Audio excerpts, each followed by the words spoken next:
Welcome back to the Nerdrotic Podcast. My name is Gary Buechler. I am live in San Francisco, and I come to you from nerdrotic.com. And down in San Diego is my good friend and co-host, Dennis Bithoulkas. How are you, Dennis? I'm doing all right. How about you? I'm doing great. It's a beautiful day outside, and it's Westworld Day, ladies and gentlemen, and non-binaries out there. How y'all doing? And artificial intelligence, have you joined us? Please don't conquer us yet. At least wait till the season's over. Or, please. We are covering Westworld Season 2, obviously, and we're here just to talk about, just to chat, really, about all the theories, predictions, what you guys think. We want you definitely to come at us with what you think is going on. Have you made sense of the show? We've had a lot of time to think about it, a little over a year. There was a lot of videos that break down the timelines, that explain the endings. And I mostly tried to stay away from that stuff because some of it kind of ruins it. But there's Reddit out there as well, and we will hit that a little bit because the creators of the show have been having some fun with Reddit too, and I think that's a great idea. Yeah, to embrace it. Well, that goes against entirely kind of what Game of Thrones has done with Reddit, which is kind of shun it. There's been some crazy spoiler stuff with Game of Thrones, people climbing up mountains with telephoto lenses and crap like that. But come on, it's just a TV show. Let's all have fun with this, please. And remember, it's just a TV show. Now, real quick, Dennis. Yeah. HBO really needs to focus themselves because right now, in my humble opinion, they only have like 3 good shows. And Silicon Valley, Westworld, and Game of Thrones. And they need to really focus on genre, in my opinion, because they do that so well. And the other stuff is just kind of Yeah, if they partnered with FX, because FX right now has some really good shows on, and just brought that money to the FX sensibilities, can you imagine between those two what it would be? It would be freaking awesome. I was really excited about the Watchmen announcement until I found out who was running the show. So I'm hoping for the best. Then it's Damon Lindelof, of Lost infamy. So I was like, yeah, and then no, damn. But Westworld really is going to take the throne from Game of Thrones, in my opinion. It had quite possibly the most perfect first season of television, and it had the best pilot I have ever seen. Like, the first episode could have been a standalone Twilight Zone episode and been brilliant just with that. If it was just this one season and we never got anything else and that's how they ended it, I'm okay with that. It could have been a 10 episode Twilight Zone. If you're a fan of the Twilight Zone, science fiction, it's got a bunch of mixed genres. This is the show for you. A lot of people have jumped on. I don't think it's quite achieved the stratosphere that Game of Thrones and Walking Dead at one time has had, but I think if they do this season right, Dennis, it will surpass that. Yeah, definitely. It's, for me already, this is heads and tails above Game of Thrones, easily. I know you're a bigger fan of Game of Thrones than I am. Well, at least until the last season that we just had. Well, you're not a fan of Game of Thrones. Is it better than Walking Dead? Walking Dead isn't that great either. I mean, it has its moments, but I look at it this way. Walking Dead is something I could put on and not really have to pay attention to. It's okay, but it's not like something I have to watch every week. Yeah, that's not a great testimonial for a TV show. Game of Thrones was there until last season. That's a whole other podcast. Yeah. And I just want to announce this, right? Just address this because people are talking about my red background. I actually have a window behind me. This is a curtain. And so I have sunlight streaming against it. That's what that's all about. So, and back onto Westworld. Yes. You're kind of glowing in the background there. I know it's glowy. It's like, whoa. Yeah. It keeps the sun out and, keeps me from frying in here. I say we just jump into this. So yeah, let's definitely jump into it. And everybody in the chat, how you guys doing? Doug, Logan McLeod. Hey, my son's name is Logan, and so is Wolverine. Penn Farm here. Girl, Viking bitch. Yeah, Silver Spike is here. Shook's here as well. Shook had Chuck, what's up, buddy? he had an interesting theory was that this is all a prequel to BSG and their precursors to Cylons. This really could be in that world. There's actually a couple shows you can mix into this because, like, yeah, I mean, like, Expanse and Firefly could kind of mix into this, or you could do like Alter Carbon could be in the Westworld world. I'm sorry, but yeah, Space Above and Beyond. Yes, absolutely. You just bring that right back, right now. Hey, Tall 100, how you doing? Thanks for joining us. Yeah, so what we're gonna do is we're gonna basically pine a couple of articles, go over some Reddit, and tell us and interject what we think. We had a lot of theories, and I had to rewatch some of the podcasts from over a year ago when we were in the early phases, and we haven't improved very much. It's kind of the same. We're consistent. That's all. Consistent, right? Consistency is key. It is the key to everything. So let's go into. I just Googled Westworld theories, and the first article that came up was I hope I didn't get rid of it. Well, I'm going to say right now we know that it's in the year 2052. How do we know this? The Delos website. The Delos website let it slip. There's a little tiny thing in the upper corner of a DOS prompt program, if you will, and it has the date, and it's in 2052. They have since removed that. Yes. They have since removed that, but that does okay. So with that timeline, there was 3 timelines in season 1. There was pre-Westworld, there was 30 years ago Westworld, and there's present day, which is 2052. So if we go with 2052, that means the Logan and William early stuff was happening in 2020 or 2022. Mm-hmm. So Bernard is due to die any day now, like either today, anytime between now and the end of May is when Bernard dies with his suicide, because it happens somewhere in April of May of 2018. So it's currently happening right now.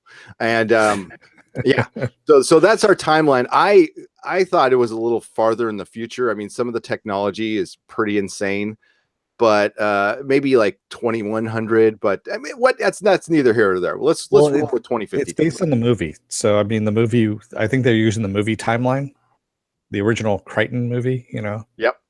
And possibly. So that's where they're going with this, I believe. I've heard so many different things. I think as far as like it did the original Westworld happen, I think putting the very blurry Yul Brynner host in the background of that what is Bernard's office. Yeah. I think that was I think that kind of gives us a little wink, that it does happen. It does happen. Okay, we can go to this one. I was going to go to the Delos site. There is, if you go to the Westworld Delos site, you have questionnaires, and they show there's a bunch of stuff. If you go in and find you can there's actually a message somewhere from oh my god, what's her name? Who got who Bernard who we thought Bernard killed. Oh, you mean Teresa Cullen? No, not Teresa. Oh, Elsie. Elsie, that's it. Yeah. Elsie, there we go. Yeah. Sorry, I was actually reading Logan McLeod's. I just want to answer this one real quick since he brought it up. Logan McLeod says, biggest lingering question after last season finale, did Maeve break her programming to escape Delos by turning around to head back for her daughter, or was that also part of her set programming? That is a great place to start. Exactly. Jonathan Nolan at the panel at Paley Fest, that's Paley Fest, at a panel there said that Maeve is the first host to exercise free will because she exited the train in search of her daughter. So she is the first host to achieve free will. Now, free will is different than consciousness. Consciousness can exist without free will. If that makes your little head hurt as much as mine.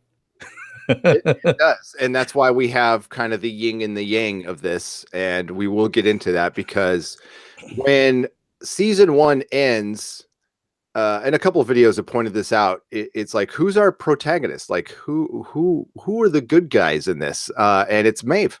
It's clearly Maeve is our protagonist. And what we're seeing, I think Dolores is the villain.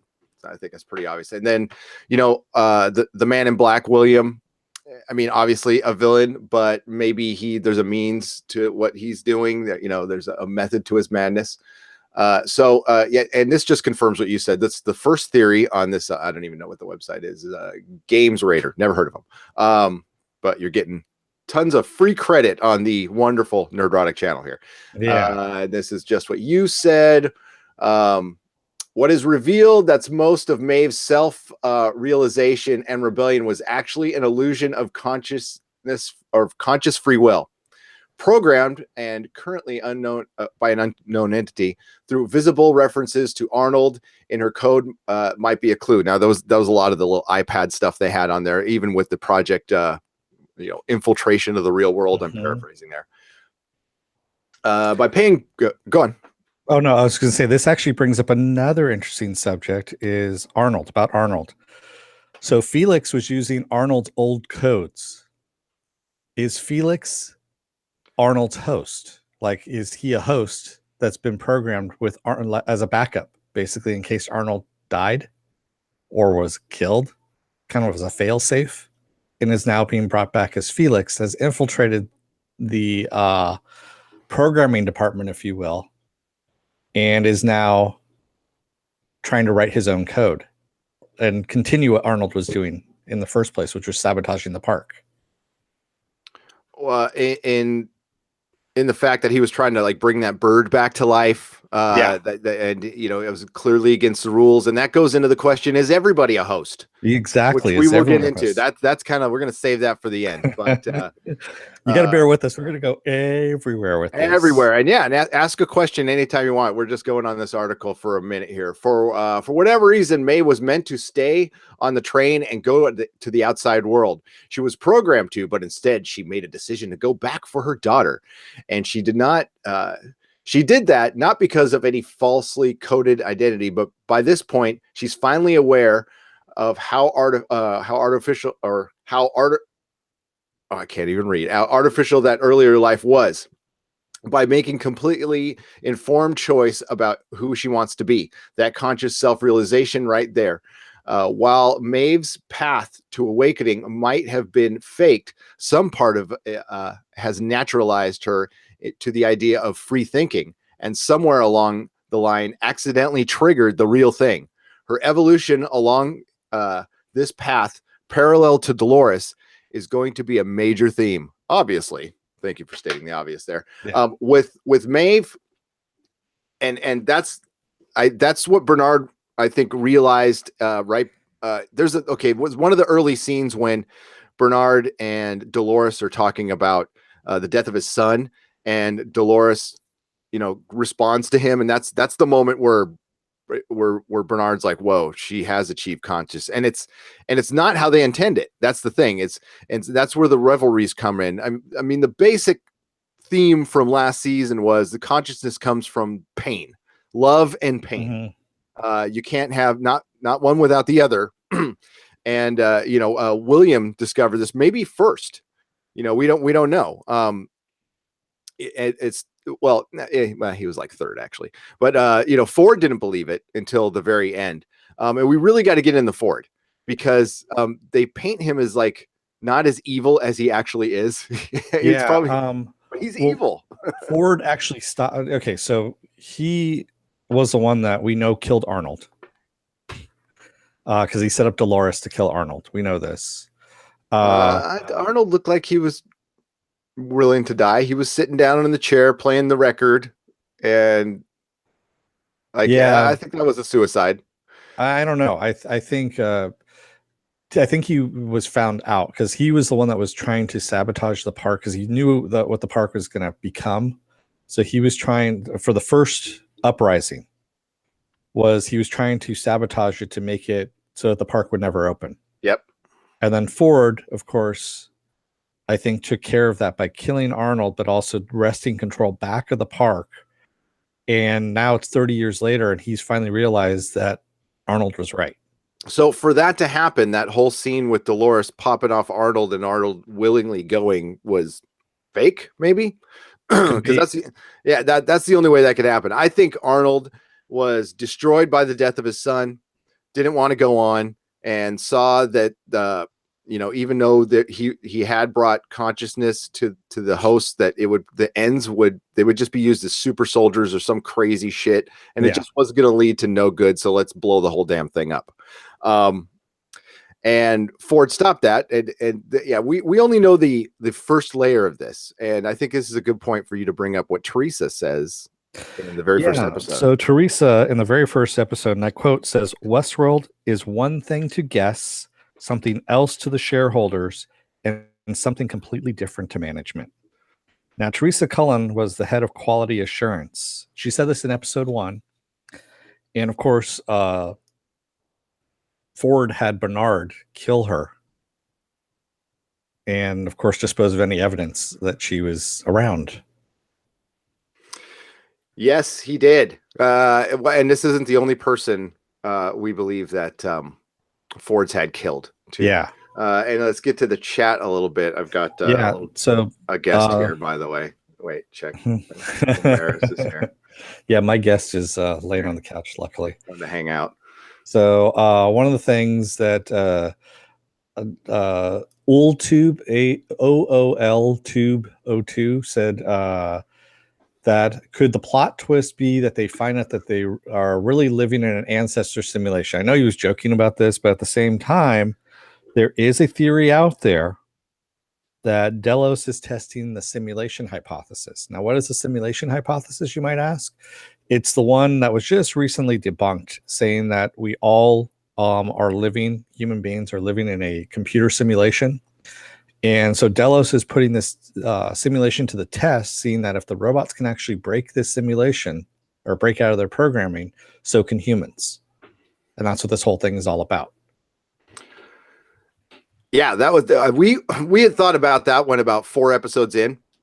We caught about, and it's it's still a possibility just because it's debunked in the real world. This is art we're talking about here. So yes. I think that would be a huge cop out, but I think you're getting close. You're getting warmer. I mean, I don't know what it is, but I think we don't know where the place is. There's been a lot of talk about like where Westworld is, and I think it's really important. And we also got to remember that Westworld is loosely based off the game BioShock. You got to remember. You got to remember. BioShock. BioShock is a pretty cool game. My son played it quite a bit, and it all takes place underwater. And I guess one of the theories was Delos is like under some dome. I don't believe that. I think it's like an island. I think it's possibly an island. But they have control over the entire environment, except for flies. I mean, all the animals, everything. There's no wildlife or anything crazy like that. So I don't know. We even went as far as to think, well, maybe this is purgatory, and we went, no, don't go lost on us, please. Yeah. Although I conveniently forget that J.J. Abrams' name is all over this thing. Barack Polat says, how many hours left for the premiere? I live in a different time zone. 6.5 hours for us. Yeah, I think everybody will get it at the same time. Where do you live? It depends on where you live, but I think we're on the West Coast. It all drops at the same time. So the East Coast is actually, it drops at 6, but it's supposed to be 9 p.m. But we get the East Coast feed, so we can do that. So one of the things also that I had written down someplace in my notes here is that the host, there we go.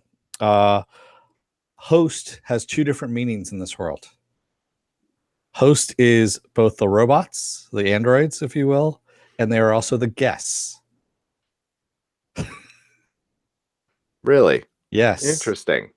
So that's one thing that's very, very interesting is like, okay, so everyone essentially is a host that's there because there's both robots and guests. That's true. Please let's not do secret Cylon thing on this show, says Mark McGetty. Yes, I completely agree. That would be even though BSG could have, they did in Caprica, kind of show you why the Cylons were so pissed. We never really were shown. I mean, I love the show, but we weren't shown like why the Cylons rebelled, and this would actually be a good thing for it. But no, let's not do that. And that's the question I have. I'll just jump to it right now. Is like, where do you go from here? Because they gave us so much in the first season. I mean, Westworld's done. I mean, like it's in pure chaos. So this season will be chaos and West. The only way they can keep going is if they reboot. Like if the humans win and they reprogram all the, but like maybe a couple of the hosts escape and they just reboot and win and start Westworld over again. Or because Well, how long can you call this Westworld if they remember, just blow it up in the second season? one of the protocols was mainland infiltration. That was Yes. in use. So they really wanted to get out into the mainland there. We're also going to have the real world, or the outside world, if you will, that's going to be coming in and kind of trying to impose themselves on Westworld, because now you have a civil war going on with these robots uprising, and you're going to have to contain it at some point, right? Yeah. Yeah. So the whole point is like there's this big battle, right, between hosts versus hosts and humans versus hosts. Where do you go from here? Mm-hmm. Do you reboot? Do you just start Westward Oral? Do the humans win? But you managed to get a couple of hosts out in the real world, which might have been this could have been a whole ruse just to get one host out, or maybe two. We know Abernathy's somewhere out there. Possibly he got on a train. So where's Abernathy now? And Maeve is a wild card in this because she's broken her programming. Dolores is programmed right now. She's doing what she's supposed to do. That's I think it's interesting. They have a plan, and I have faith. Logan McLeod says, I heard a theory that Westworld and other parks are off planet in an age where space colonization has already occurred. So that's actually been debunked a bit. So one of the theories is, where is the park located? And one of them was Mars. Ford repeatedly says the evolution of life on this planet. He says it multiple times throughout the series. And that means Earth. So it does take place on Earth. Does not take place on any other planet. Well, okay. I would say I would not call anything debunked unless Nolan or Lisa Joy say it. So True. I think everything's on the table. I mean, because script writers make mistakes. And well, God, we've seen that all the time. Chekhov did not know Khan in Wrath of Khan, but there we went. So I think it's on Earth too. But the only thing that we know for sure is Maeve has broken her conscious or is conscious. She's like the first one with free will because Jonathan Nolan has come out and said it. So I think everything's on the table. So bring it. And Dolores has consciousness, but not free will. Yep. So there we go on that. So the other places that the park could be is an island, as you stated there, is one of the theories, which I kind of agree with. I would say it'd have to be a huge island like New Zealand, like they've taken over New Zealand or something like that. And the other one, and this is kind of weird, but that everyone has been shrunk down and it's actually taking place in Delos.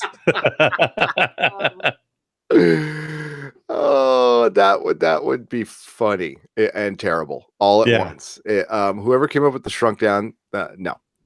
So the only other thing, the only thing we need to consider is the weather is controlled. Yes. So if it's an island, listen, Pacific Islands, I've been to Pacific Islands, I've been to Caribbean Islands, and the weather doesn't stay 72 degrees and warm all the time, like ever. So, yeah. Maybe Aruba. Doesn't rain very much in Aruba, but but Aruba's small, so they couldn't be Aruba. I don't know. Let's get to some more of the chat though. Jody, how crazy do we think this season's gonna get? Crazy, like right off the bat, crazy. Yeah, we've already seen geishas, we've seen samurais, we've seen future world possibly. So that's all within the trailer alone. Yeah. So, well, the outside world we're getting is with young William. So I don't know if anybody's getting outside in the 2052 timeline, but we're going to get more of young Dolores. It was Yeah, that was the oh my God, that trailer was so good. That was one of the best trailers I've ever seen. And heart-shaped box, Ramin Dewaldi doing heart-shaped box was oh my God. And it's available, by the way, on stuff where you can download. We know that there are 6 different worlds. So if let's say Westworld, Shogun World, And let's say we go by the movies: Roman world, medieval world, future world, which is 5. That leaves a 6th world. And no, Westeros is not going to be one of the worlds. I know George R.R. Martin had brought that up actually to them, to that Westeros would be one of the worlds, and Jonathan Nolan and Lisa Joy basically said, no, not going to happen. They didn't say it like that. He just brought it up. It would be fun. Yeah. They didn't want to tie themselves to a show that was ending. No, it was. And George R. R. Martin was not being serious in any way, shape, or form. I know. Yeah, people rolled with it though. Like, oh my god! I know, it's like, no, that would be the dumbest thing ever. Okay. I thought the rock formation means it has to be southwest of the United States. Yes. There is nowhere else with those formations. Of course, it could be faked by Ford, said Jimmy Olsen Blues. The Jimmy Olsen Blues. I want to hear that song. I agree with you. I have been to the Great Southwest and Monument National Forest, which everybody should go to. It's one of the most beautiful places on earth. And yeah, there's a reason. Well, there's a lot of theories on why that forest looks like that. It's not gradualism, though. It was due to lots and lots of water, and it was not wind. And yeah, it's pretty insane. And no, there isn't. No place in the world looks like that. You are correct, sir. There's some place in Australia that actually looks similar. To maybe China, Outback. But China, the Outback doesn't have, the only place would be with not structured with mountains like that is China, but they have foliage all over them, and they're rock, so solid rock. But yeah, that's why they film all the westerns out there. Penn Farm Girls. I'm sorry, they said Steampunk World too. So Jody was like, Dennis, I'd love to see Steampunk World. It's probably going to be something. I think you're kind of onto something there. I don't think it's going to be like Burning Man world or something like that. It's going to be some artistic world that's not party world. That's not based on any particular theme. It's more of like an artistic theme or something like that, or surreal world or something. Kind of the kind of place I'd want to go, like Meow Wolf. That'd be fun. Medieval world equals Westeros. They say this is a bummer. They're not going to do a medieval world. Yeah, they're not doing Westeros. But the medieval world is probably in the cards there. Okay, well then that's that I agree with you. He said with oh my god, I gotta say this slowly. Count Fosco like mice. Count Fosco like mice. Okay, sorry if I screwed that up, buddy. Medieval world equals Westeros. That was a lot of work to say medieval world equals Westeros. We're missing the obvious. Jurassic World. Yes, Doug. That would be fun if they hinted to that. I think they will at some point. Come on, it's Crichton. It's Crichton. Yeah, possibly. Crichton had a bad experience at a theme park in his childhood, right? Did. I mean, because Jurassic Park, Westworld, Van Gogh World. There you go. Yeah. That'd be cool. Or Escher World, Dali World. Yeah.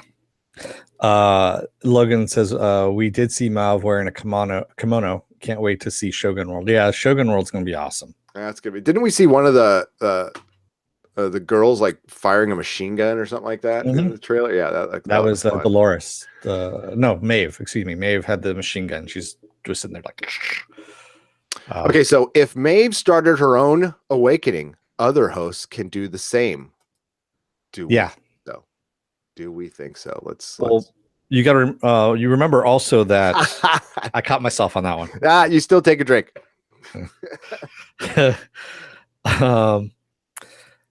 Hector was the one that got bumped up. Maeve had Felix bump up Hector's levels, if you will, and had him expanded so that he could help with her escape plan. But we haven't seen him. We don't know what happened to him. No, we don't know what happened at the end. I'm sure there's a lot of you out there rewatching. By the way, they changed HBO Now a little bit to where I used to be able to stream it just right off the site, but now they've connected it to a bunch of things, so you have to watch it like with a Hulu or something. which kind of sucks. I don't like that. I was okay with just paying HBO and seeing it directly off their site. Really? So you can connect it to Hulu now for like $4.99, and there is I believe it's a 1 month free. So if you have Hulu, it's $4.99 extra to get HBO, and it's free for a month, which is a pretty good deal. Okay, yeah, I have DirecTV now, so I just did it for $5. I got the steel box on 4K Blu-ray, and it's freaking gorgeous. It is so beautiful, this show. So okay, here we go. We got, if Maeve started her own awakening, other hosts can do the same. Although manipulated later, it seems that Maeve initially started her own journey to consciousness. Early in the show, she explains her method of awakening up from bad dreams. She says 3, 2, 1, wake up, and then she does. The questioning of and disconnection from perceived reality is arguably the seed that starts her own path of self-awareness. But where did that really come from? Well, in episode 2, we see Elsie and a diagnostic session with Maeve using the words, "You'll wake up in 3, 2, 1."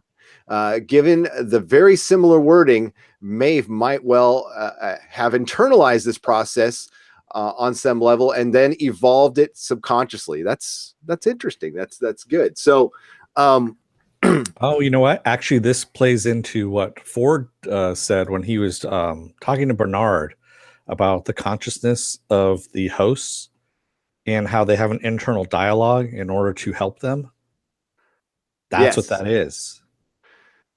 Yeah, and at first it drove them mad, right? They thought they were hearing voices. I love that scene in the church. That was crazy. Yeah. And the article says, and that's right, Dennis. That would be huge, as it would mean she'd actually developed a subconscious to begin with. We're told elsewhere in the season that hosts don't have them and can't, in fact, don't have them and they can't dream. If Maeve has evolved this way, that means there's another path to mentally stable sentience. Hosts don't necessarily need the maze, and any of them can transcend their purpose. That has big implications for season 2. With Dolores and Maeve as influences, the insurrection is going to spread like wildfire. Nice. Yes, and I agree with that assessment a bit. We could take it a little. I don't know if. Sorry, Maris is very needy. I don't know if I think we're still going to just have follower hosts. Some hosts are just not going to achieve consciousness. Like, I could see the tragedy of like Teddy never achieving consciousness at the end, which would be so sad. That poor guy's been so much crap. But the whole story of the Judas deer in season 1, which was the biggest, most obvious foreshadowing in the entire show, and then you gotta ask yourself, who is this show's Judas deer? Is it Maeve or is it Dolores? Because I think it's Dolores. Yeah, I think it is. I think it's Dolores too. Yeah. Thinking about that, it probably is Dolores. Yeah, because following her path is going to be, well, these violent delights have violent ends, and she just wants bloody revenge, and it's partially because of the Wyatt programming, but I think it's more to it than that. She's like remembering every time she's been, I don't even want to say, you know what I mean? She's been hard, and yeah, it's horrendous. So yeah, that is a good question now. And hang on a sec. I had something in the chat here and I just kind of lost it. Logan McLeod says, didn't they say that she had already been tinkered with before she started making self-adjustments in about Maeve? I don't know. What do you think? Yeah, actually, I remember them talking about that. And remember when she'd been brought in, when she'd been shot up, they were like, someone already kind of messed with her programming. What's going on? So she had been tinkered with beforehand. Huh. Maybe it's part of her programming. Maybe she is the Judas deer instead. Yeah. Well, I think what's happening here, we're only as good as what we're told. Okay. So there's a bunch of stuff we're not told yet, and they're going to fill in. They're doing the J.J. Abrams mystery box thing, but they're doing it like really well. Like, this is how you're supposed to do it. So this season is going to fill in so much more of that. Yeah, so we have to take everything on face value, and we cannot trust our narrators at all. No, we cannot. Unreliable. So yeah, I'm trying to talk and fix my connection here at the same time. So please forgive me. We're going to keep that up for a second. Read some chat, Dennis. So what was I said? One of the other theories is that Felix might be the next leader of Delos. And they're saying, okay, why? How has this come about? Well, Felix in Latin means joy. Dolores in Latin means sorrow. So they're two awakenings, if you will, or awareness are coming about simultaneously. So Felix becomes aware of all this stuff while bringing something to life, the bird. And Dolores becomes aware by killing someone. Which is hardcore. Mm-hmm. Everybody's going to have their own awareness, right? Yes. So, yeah, sorry, I had to get up and yell at my kids for a second, but yeah, that's fine. Yeah. The outside world will become more important. Well, that's an obvious one, but that's something we've been speculating on all along. And I think this is something we're not going to get. We'll get it in flashbacks, but I don't think we're going to get current outside world. I could be wrong on this, but till the end, I think that's going to be the big reveal. Because that can go into our theories of like, what is this? What is Westworld? Is it really just a theme park? Which it could be. And again, on the surface, that's fine. That's good enough. It doesn't need to be more than that. But if they decide to go that route, I'll even ask if they go that route, would that be a disappointment to y'all? If we find out that like, this is a simulation running a loop and the human race is just dead and gone, and this is just something to preserve the last evidence of consciousness somewhere or some bullshit like that. I don't know. I'm just throwing stuff out there. But there's a deliberate choice of wording in May's mainland protocol. Note, not reach, not escape to, infiltrate. Maeve's proposed trip had a specific and illicit purpose. Maeve was intended to reach the outside world and remain within it unnoticed. Her engineered rebellion was no simple breakout. It was means to an end. But what end? That brings up another theory, is that Delos, or the board, if you will, is looking at these hosts as a way of taking over governments by replacing them with doubles. Yeah, and I think that's going to play into this. I think that's going to play heavily into this. So, but I think it's not going to be just replacing world leaders with doubles. I like your theory. It's basically it's I don't know. It's more capitalistic with the. What's your theory, Dennis? The other theory is that Delos is planning on selling immortality to rich people. Yes. By using these hosts. Basically, you can download your consciousness into a host and live forever, because these hosts are essentially immortal. Yes, and we don't know if I kind of think Ford is the first, or maybe accidentally Bernard was the first test of this, and the whole narrative of Ford finally coming around to Bernard was right. Thanks, Dakota. Dakota gave us $5. John Crichton was a madman. He was, and he's missed. He was a great madman. And oh my God, this is just proof that like Jurassic Park is a fun movie, but it was really adapted like very basic and I mean in a great way. Yeah. But I mean, like what he did with Westworld, what the TV show is improved on the book. Okay. And that's kind of what we want to do with adaptions and modernize a little bit. Like Jurassic Park could be so much more than just running from dinosaurs.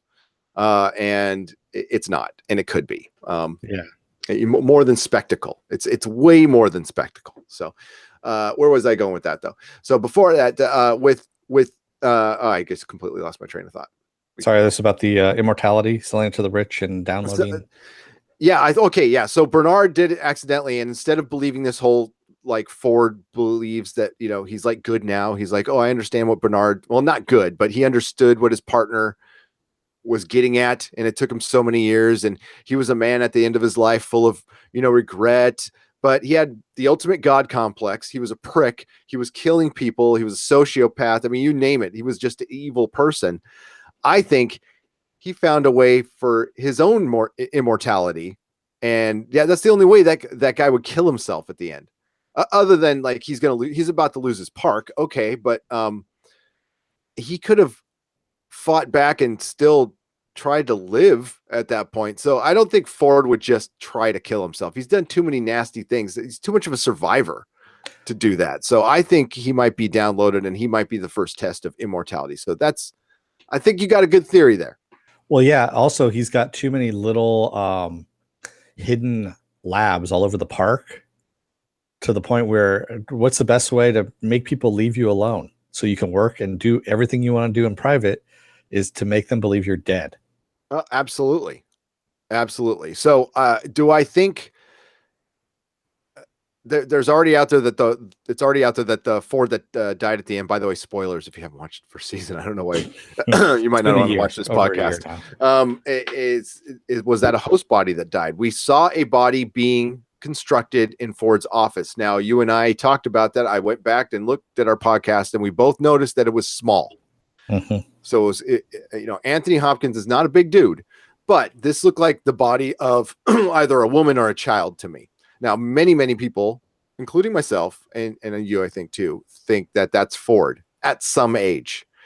But there's also the possibility that could be Teresa, that could be another Bernard. I mean, I don't know. I'd love to hear what you guys think. Logan McLeod actually says, I've seen a wild theory that Charlotte Hale is the daughter Maeve is trying to find, that she's a host. That one is little out there, but with this show, I'm not ruling out a thing. So basically, she's the grown-up daughter of Maeve, but she had already infiltrated out into the world. That is an awesome theory. I love that theory. Oh, that is brilliant. That could totally see that, because if we think of no, see what shoots that one down, unfortunately, bad pun, is old William kills Maeve's daughter. So that and that was somewhat in the present timeline, unless that was old William like 10 years ago, which is kind of believable. Mm-hmm. But Tessa Thompson looks like 30, not 18. I don't know. The daughter was like 12, right? Yeah. About 12. Okay. So 8 or 20 years old. Tessa Thompson, I could pass for a 20-year-old, I guess. Yeah. She could. I don't think so, but man, that would be good. But they could easily fix that by throwing in like a fourth timeline. It's a time travel show without time travel. Exactly. It's a timeline show. That's what it is. I know Viking Bitch asked this before, but can you have consciousness existing without free will, but can free will exist without consciousness? That's a good question. No, I don't think it can. No, absolutely not. I think you're just a basic instinct animal without consciousness. You're just like food, poop, procreate, repeat. I think that's it. Exactly. Could be wrong, but what do I know? Oh my God, I hate it when I do that. I just saw a really good comment that I gotta find it now. It was, and then she also asked you guys, my question is, which is better, consciousness without free will or free will without consciousness? Well, we just kind of answered that. So no, ignorance is bliss. Yeah. I'll answer it with that. You're getting way too deep for us. This is the kind of crap we used to talk about on Acid, though, all the time. Yeah. And by the way, we do go down the rabbit hole. If you haven't seen our previous podcasts on Westworld, we do go down the rabbit hole. So I should have actually warned you better strap in, put your seat backs in the upright position, and make sure your tray tables are locked into place. Yeah. Wear a cup. Okay, There we go. Because old tube 02. Because we're intermingling timelines, the park could be both just a theme park in the near future and something that's been running on loop for thousands of years in a dead world. Correct. Yeah, that would be crazy. That would be your Twilight Zone ending. Yeah. Which would, if we just pan out, like at the very end, you pan out and you just, there's Westworld in the middle of just a desert planet on repeat with some solar generator. Like you pass it, like as you're panning out, you pass up some solar generator that just powers the damn thing forever. Or a nuclear generator, or I don't know, something. I like that theory. Logan McLeod says, didn't they show the same little girl, Maeve's daughter, in the commercials to Westworld in a different refurbished role in the park? Yeah, that was what Maeve saw on the wall as she was going to the train station. Do they? I'm sure they don't, but do they age? I don't think they do. They do not age. So we're not going to get some Blade Runner where like one of them gets pregnant or something like that. Although I guess it's possible because they've made them so organic now. They're not. The programmer even said when she's talking about her daughter, they're like, I think this is in the trailer, you were never pregnant. So how do you have this, 3D printing. They show in the trailer, they show them 3D printing something, some kind of an organ or something, or a heart, I think it is. I think it's a heart. I'm not sure. That was a pretty cool scene though. There's so much in that trailer. You really got to look. I hate to go to New Rockstars. They actually do a pretty good breakdown of the trailer. I want to say hi to Mako. Mako's a first time chatter here in our chat. She's been watching he or she has been watching our podcast, but has been the first time in the chat here today. Welcome in the chat. This is a very friendly place filled with great people. Mako says, I'm sure there are millions of robots working in mines and on farms in this timeline. They just don't have their AI developed more than what they need to do the job. Definitely. Yeah. And we saw a little bit of the drone type, like looked like they possibly super soldiers or something in the trailer. That's going to be really interesting. And I think we all kind of figured that was one of the what corporate wants to do with these I hate to call them robots, but hosts or whatever. That's one of their. But I think there's something way more. I think it's more of the conscious immortality thing that Dennis was speaking of. I think even more than actually being in another body, a sleeve, like with altered carbon. Yeah, AI is so hot right now with and consciousness and Blade Runner. And like we've got so much of it. Like Mr. Robot is getting into this, like in a really deep way. Mr. Robot's trying to get into it. And Legion is doing it on the surface level. That's pretty obvious. And of course we have Westworld doing it. And these are our favorite shows. They're the best shows. Alexandra comes from the future and says, do not worry, but I will not say anything. But if anyone wants spoilers for episode 1, let me know. I have the accounts of 2 people who saw the premiere in Vienna. So it's probably on Reddit already. If you go to Free Folk, I'm sure they have it. Yeah. Viking Bitch knows the Free Folk. That is a good Reddit page, but at least it used to be. Really? I think we'll wait. We've got 6 hours. We can wait. We got 6 hours, and but thank you. We will be live, by the way, 15 minutes after it airs on the East Coast. Okay, so that's 7:15 Pacific time. Dennis and I will be here to chat with you about the show, of course. We were just so damn excited. We were actually going to do this on a regular podcast, but we're like, screw it. Let's do an entire podcast on a Westworld preview. It sounds fun. Let's go. Let's do it. Yeah, and we also didn't want to leave poor Susan hanging on something. I don't think she's watched some of this. She's gonna. Yeah. I think she's gonna watch it though. Yeah. Susan is our newest host on our Friday podcast. Susan Layton from 1428elm.com. She is magnificent. Yeah, and if you haven't watched our Friday night podcasts lately in the last couple of weeks, what the hell are you doing on Friday? Going out and having fun? What the hell's that about? You should be watching us. Been some of our best work, I have to admit. It's been a lot of fun. I don't know if it's been the most fun. It has been the most fun. I think it has been some of our best work too, tell you the truth. But yeah, we've been a little sloppy here and there in some things, but it's been a lot of fun doing that. That's par for the course. And Logan McLeod, dude, thanks for joining. You're really good stuff, man. Good stuff. Welcome. Sean says, guess I'll have to check out the beginning some other time. I think we need the gift of Westworld season after the Ash news. Yes, we do. Whoa, Logan McLeod, thank you. $10. Wow. I was not pining for that, but no, thank you so much. Wow. Right on. He's bringing it, Logan. See, you guys make the chat. You really do.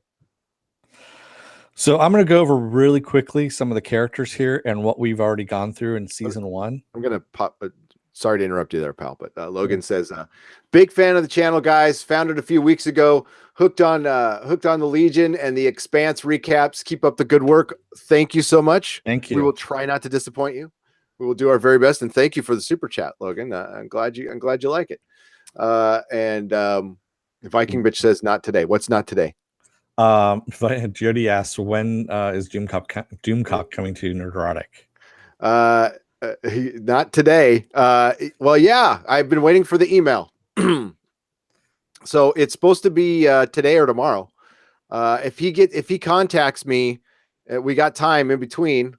Yeah, there's 40 watching now. Wow, there was 44. I guess I said something.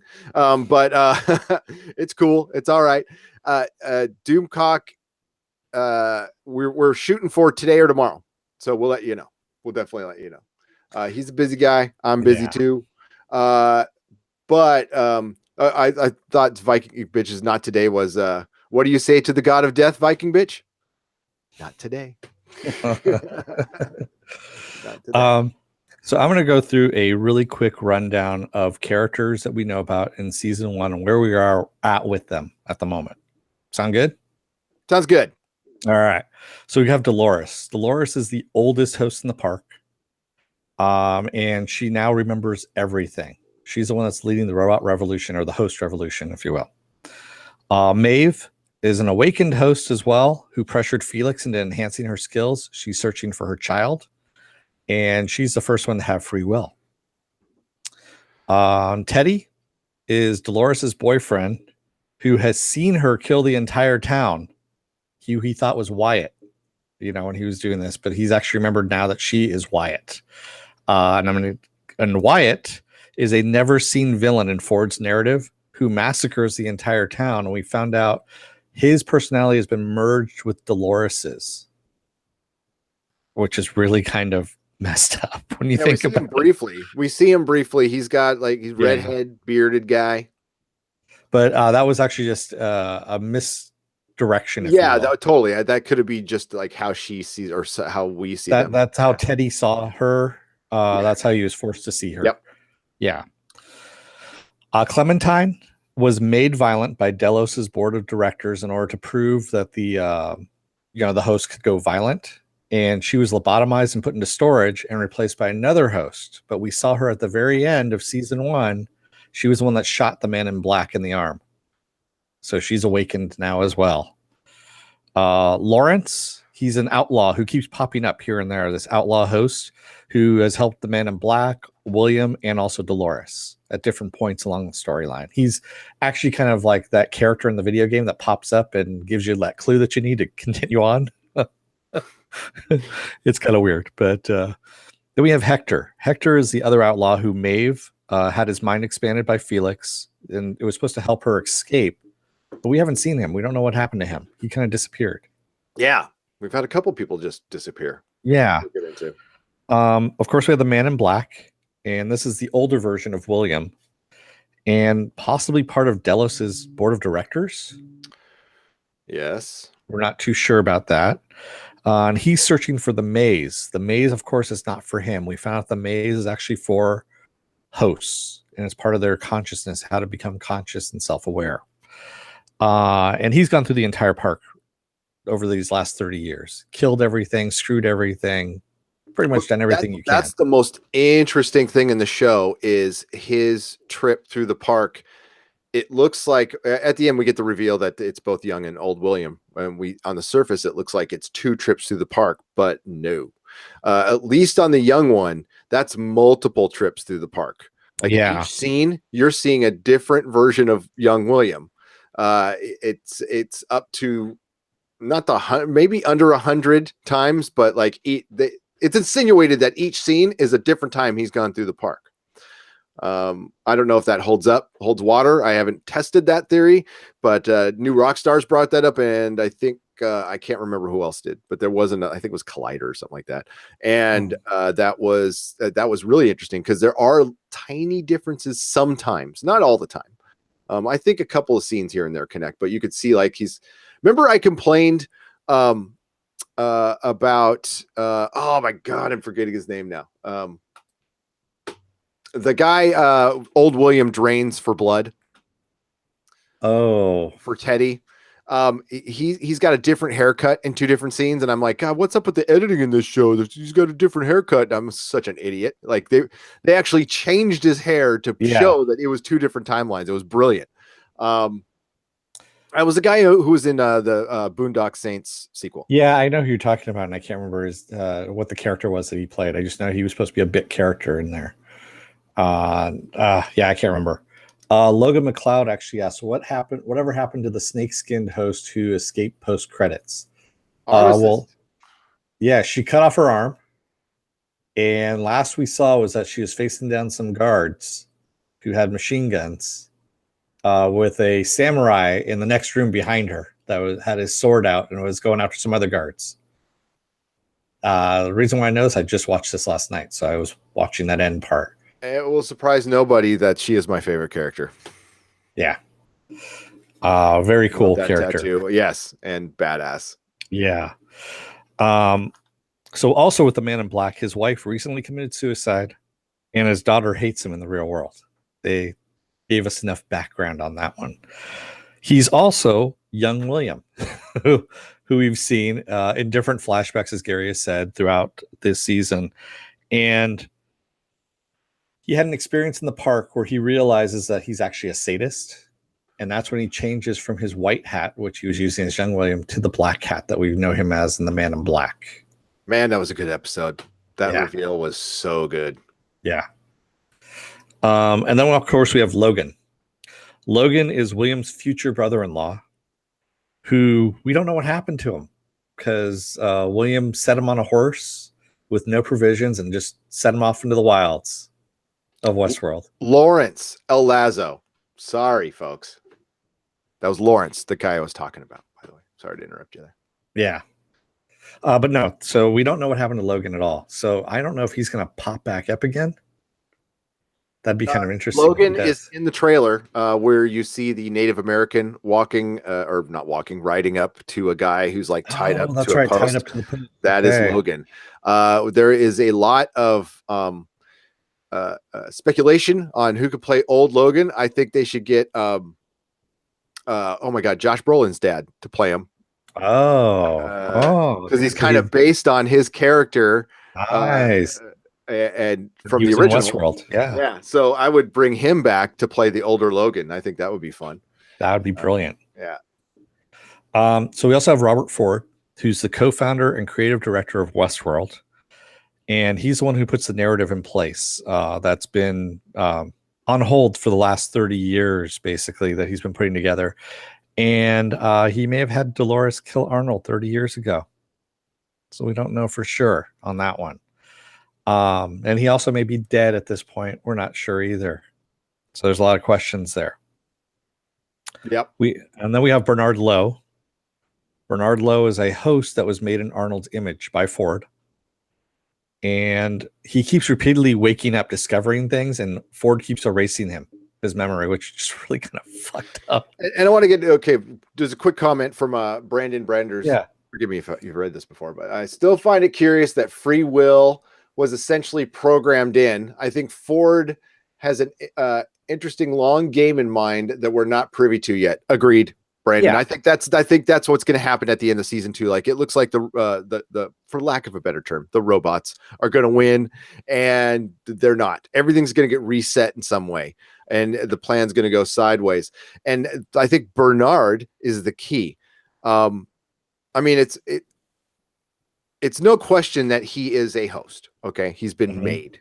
I find it hard in modern world to have a guy who created this world famous park get disappeared with the internet and get unpersoned, basically. I find that very hard to believe. So there's something way more to him. And it looks like he stands out a little bit from whatever war is going on. Like, he's still traveling around with the humans in the trailer. Don't know why. Maybe he's an infiltrator himself, or maybe, like I said earlier, he is Bernard. I mean, he's alive. He's not programmed in any way. He's got a consciousness that gets fucked with by Ford, but still kind of comes back. And it could all be based around the death of his son. I think that makes him alive in some sense. That's the pain. That's the pain Yep. that he needed. Yeah. Yeah. And what is it? The whole season 2 is supposed to be the maze, right? Is what it's supposed called to The be. Door. The Door. That's right. Season The 1 was Door. called The Maze. Season 2 is called The Door. So the Door, I'm guessing, because the maze was what you needed in order to get become conscious, and I think the Door is the free will. The Door is the free. I think it's got a double meaning. It's the free will, and it's also like what's outside. Yeah, what is outside? Oh, and that makes me think. Okay, if you remember when the Dr. Ford is explaining the painting by Da Vinci? Yes, about the brain. That's the brain. It took people 500 years to figure out, which I firmly believe that people knew that back in the day and it just got forgotten. And I think that painting is kind of what season 2 is going to be. I mean, that represents it perfectly. We're all running around inside of what could be a mind. A mind of what? I don't know. A computer, a person, I don't know. A god. But I think that painting is a representation of season 2, or maybe the whole series, a series in its whole.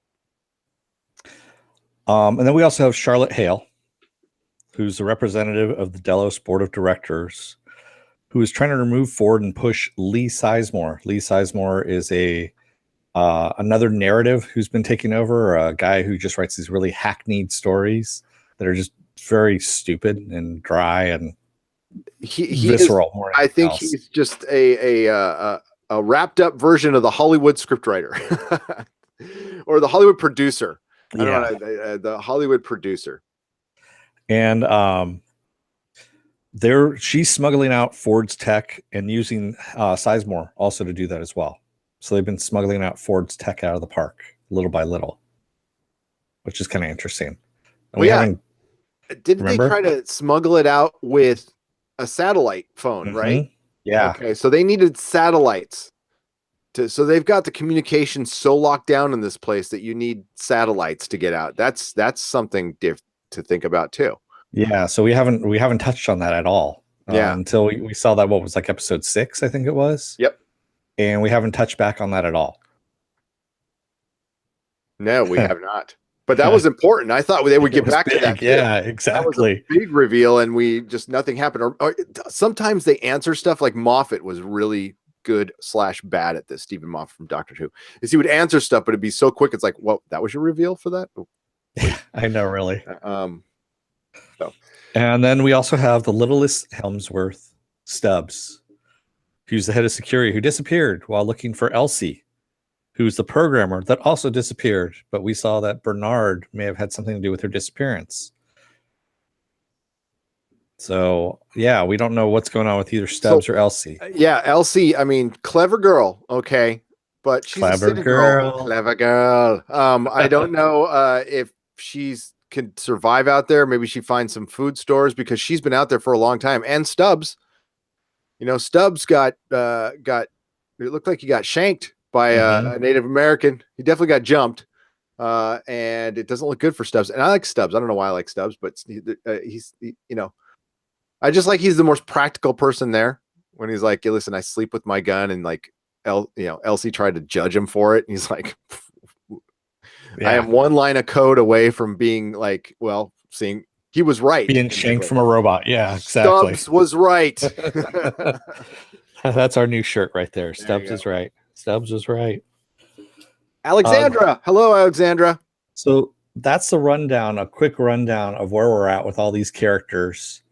I didn't go through all the characters, of course, just the ones that we have seen that touched on that seem to be integral to the to the plot. We are getting new characters. Yes, we are. We don't know who survived the massacre at the end for sure. Well, we've seen who in the trailer. So Stubbs is in the trailer, but it could be a flashback. I didn't see Elsie in the trailer, but you said she's there, and I trust you.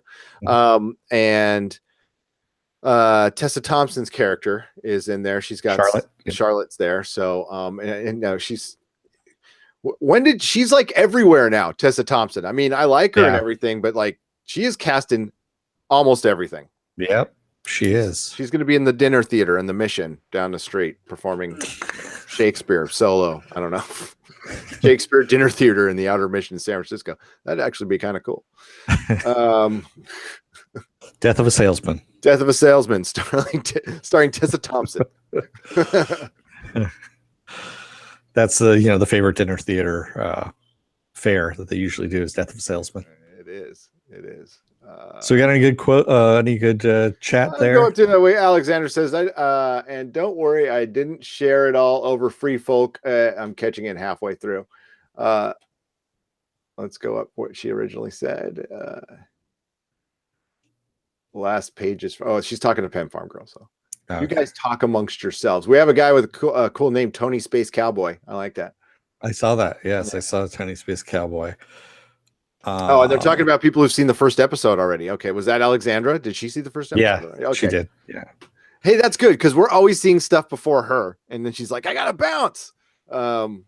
But no, there you go. Tony Space Cowboy actually said, "Hey, you have a live show on early enough for my Irish ass. More early shows, lads. Looking forward to watching Westworld at about 5 a.m." Dude, I love being called lads. We are the lads. Not enough people. We're called dudes here. It's kind of, I don't know, whatever. Dude, thanks. and and yes, we will do some earlier stuff. We will. It's because it's a lot less crowded, honestly. It's funny. It's like the group I'm in, the group of YouTubers and stuff. We're all kind of friendly, like us small YouTubers. And damn, those guys are on the East Coast and they're live streaming at like 1 o'clock in the morning. My time. I was like, guys, interact with your families. Don't get too into this, man. I'm saying that for myself too. I got a little talking to, but it's all good. It's all good. We're all keeping perspective. I had to see I Feel Pretty last night, so I'm really happy to be talking about Westworld because I died a little last night. So you paid for your listen, due diilligence there. The missus goes to every superhero movie with me, and she enjoys them, right? But she goes to every one. So I gotta go. When she suggests a movie, the answer is yes. That's it, and that's part of being married, being happily married. And she said she had never heard me squirm and sigh so much in any movie. Oh my God, I wanted to leave. I just wanted to walk out. I could not take it. Yes, actually, I mean, I don't want to go. There was a good message wrapped in a really crappy movie. But it was better than Last Jedi. It could have been done in 5 minutes too, right? Yes, and it was still better than Last Jedi. Silver Spike going back to about Ford as a host, coming back as a host. He says Silver Spike, she says, but that bodes the question, would it really be him? What is self? Again, we're getting way too deep for at least me. I don't know. Dennis can handle this stuff. Yeah, it's that's the whole question is are you actually being downloaded, or is your consciousness just being copied? So is your self that is copied into the robot your true self, or is it just yourself that's in the body that's your real self, and when you die it's done? If your consciousness is made, is it really consciousness? Yes. Or even if you find it on your own, if it's based on programming, and can it be controlled at that point then too, if you download it into an artificial brain construct? All I know is when I trimmed and dropped acid many, many years ago, you definitely feel like you've stepped out of reality. It's hard to explain. Those of you who've done it, don't drugs are bad, kids. But if you do one, okay. But it feels like you have stepped slightly out of reality and you're observing everything from behind a very thin veil, kind of. And it really, like, you do get a sense of what is real and what is not, and how much it doesn't fucking matter. So I was laughing at Apple Crow. He says, "I feel witty and bright." I feel witty and bright. Yes. So as I was saying, you're behind a veil, and it doesn't really matter. So I guess that's the question is, and that's probably where it's going to end. It's going to be very fucking postmodern, and like consciousness doesn't matter. It's what you believe it is. I hope it doesn't end like that though. Yeah, Silver Spike. It is the old Star Trek transported gag. Is that really you beaming down or a copy? Because that means your copy is getting beamed down and yourself is being destroyed, broken down, if you will. Because Yeah. there's no Oh, way you yeah. can actually truly be broken down and then reassembled. Perfectly. Yeah. But you can if it's in the script. Mhm. I mean, scientific. I mean, they might be able to find a way. Or didn't they kind of do that in the Prestige too? Like copy after copy after copy. Yeah. Yeah. But that was the whole question, though, too. Was the person being killed in the tank the real person or the copy? No, I think the real person died a long time ago. Yeah. Yeah, I think there's only one of you, and like if you don't get one atom or cell right, you know. Well, technically, we are not the same person that we were when we were born, or that we were even 2 years ago, No, because because all your cells change out. yeah, So technically, yes, if you want to get to that point. Jody even says even your brain. your brain, I think, is the only thing that does not regenerate cells, if I remember correctly. So Interesting. your brain is the only thing that's actually the true thing. Everything else It's just different. regenerates. Yeah. Jody says, Gary and Dennis, that's like asking if perfect clones are really you or a copy, or if you can somehow transfer your consciousness to them. Exactly. If my wife has sex with my clone, is it cheating? No. I guess it is to me because I ain't there. uh, she would want to clone somebody else, like The Rock or something. Probably Amos from Expanse. Yes, that would be number one. Yeah, Amos from Expanse. Then The Rock.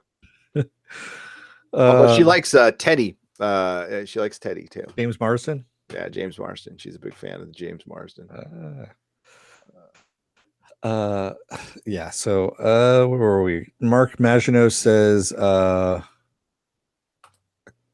CPG grade did a good video on the transporter thing. I'll have to check that out. Okay, we're gonna get to more theories here. Let's go. Since we caught up on the chat, but keep an eye on the chat there, pal. And Logan McLeod says, I'm getting major counterpart vibes from this tangent. Yes. Yes. Oh, there's counterpart too. Yeah, Jesus. I forgot about that too. Yeah.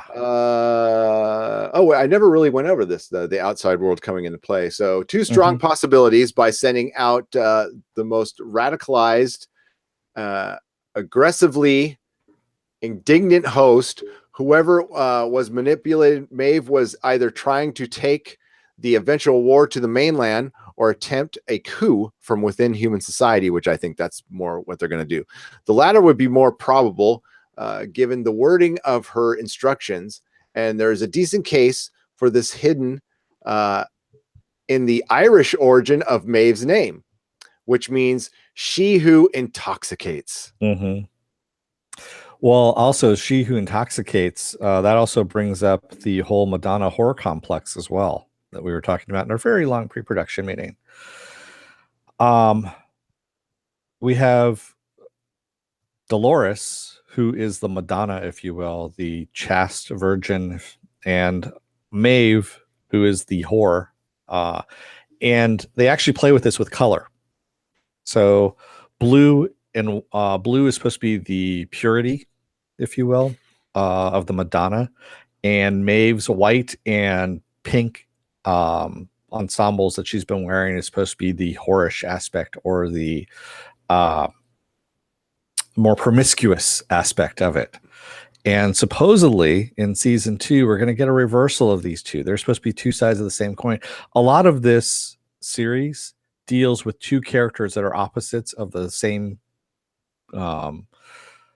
realm, if you will. So good, bad, Duality. Thank you. The duality of things and how they kind of diverge or come back together or switch sides and become one or the other. Again, with Felix and Dolores that we're seeing. Again, him bringing something to life and becoming aware of everything that was going on versus Dolores killing somebody and becoming aware. of everything that's going on and remembering everything.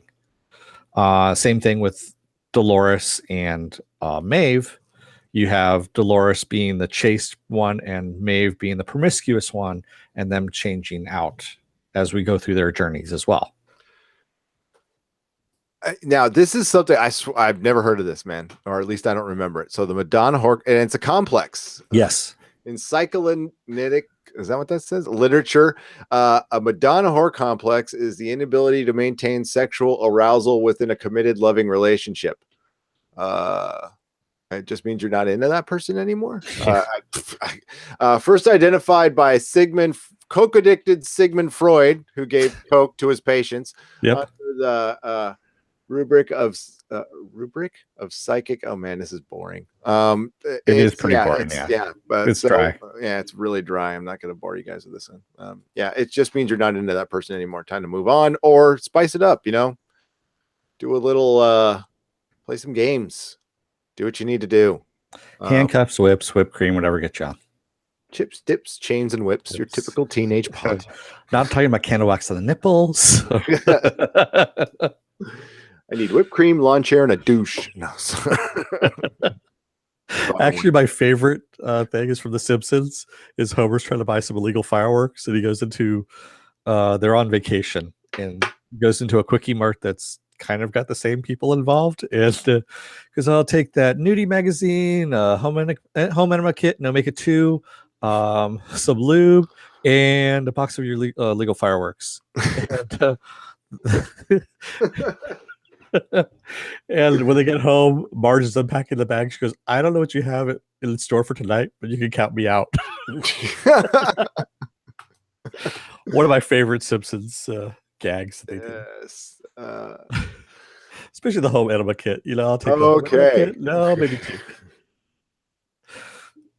A perfect fit for so she who intoxicates, perfect fit for prostitution or a sleeper agent. And names, as I said, are important in Westworld, and I'll reference them again later. But for now, the point is that this part of the story isn't going away, even with Maeve choosing to return to the park. With something this big hidden away in one of season 1's biggest subplots, you can the relationship between the park and the real world to become a major thread of season 2. You can bet. You can yeah. And then the next one is Westworld really is at war, and the lines between the park and outside world will blur.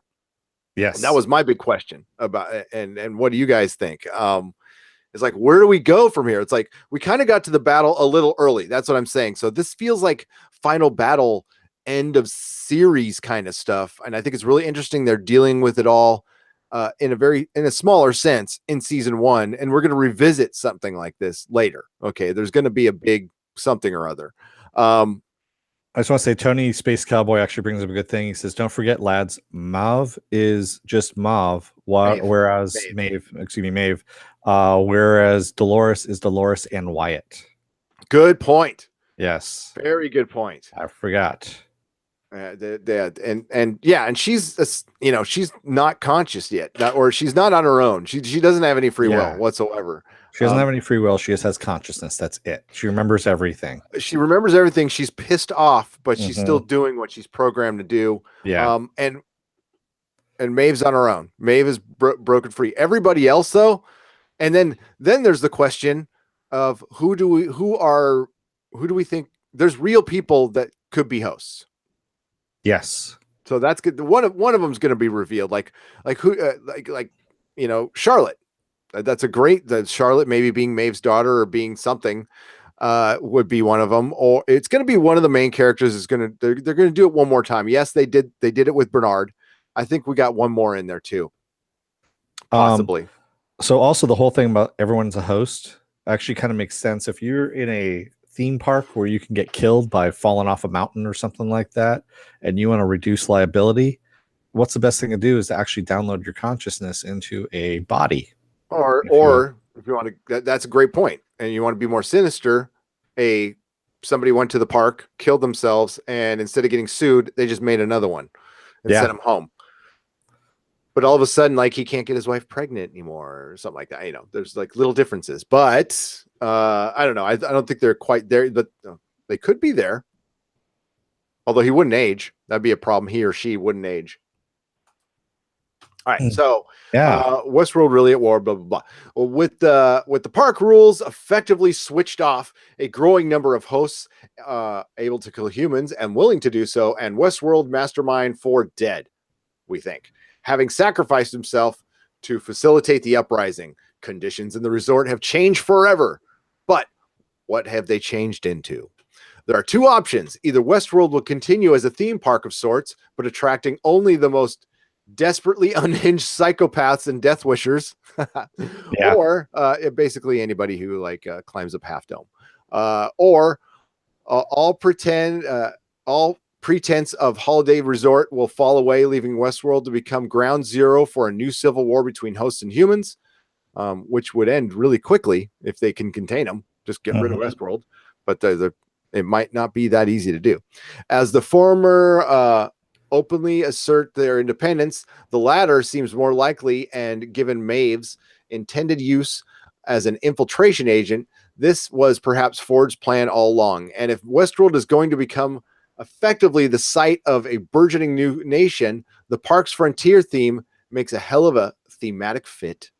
Either way, escalated interaction between the park and the real world is clearly the next step, and the boundaries of distinctions between the two will start to melt down.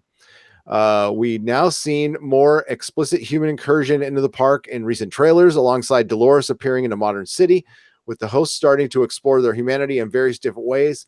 All this will happen, and identities and allegiances surely getting blurry.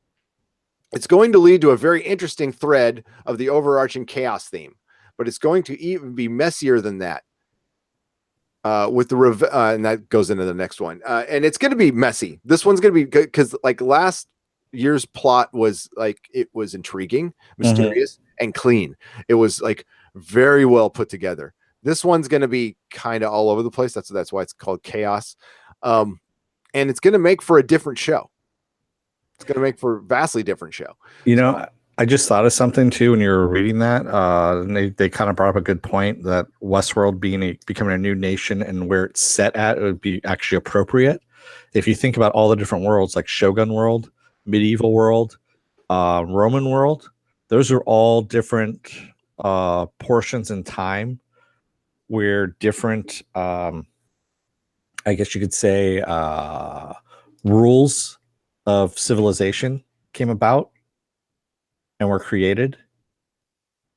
Like you had in Shogun World, you had a lot of feudalism going on that you ruled by. Same thing with Medieval World.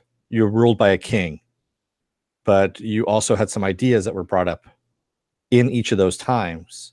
Like in feudalism, you had honor and certain themes there, whereas Medieval World, you had chivalry that was brought up there. And in Roman World, you had justice that was brought up there, or courts, if you will, the Senate, and ruled by groups of people. So like Krypton. Kind of, yeah. But you have all these different factions like this, and you have the basis of a society being built. That's kind of interesting. It would be interesting, but that would have to be 10 seasons. Yeah, that would have to be really, because you'd have to focus on each world for each season to really get to the characters, and it would get really sprawling. But that's a good start. I think there's something to that, especially the whole nation thing, but it all depends on where it is. Jody points out that we'll probably live to see the day where clones and artificial life model decoy type tech, it will be a real thing. Yep. Some of you youngsters will. I'm not too sure about me, but yeah, I'm sure. So, does anyone remember Captain Power, written by J. Michael Straczynski? Oh yeah, yeah. That was Commander. Yeah, Commander Power, if I remember correctly. No, it was Captain Power. It was Captain Power. That's right. Viking Bitch has already met several of her clones, and they all got along. And she said, "What's Nice. up, bitches?" No, sorry.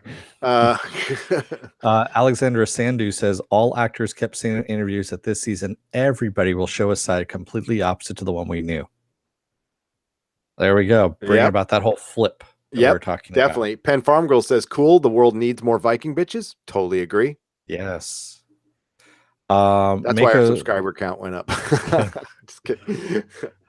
Mako says the whole show will be probably about simulation theory where we need to break our programming just like the robots.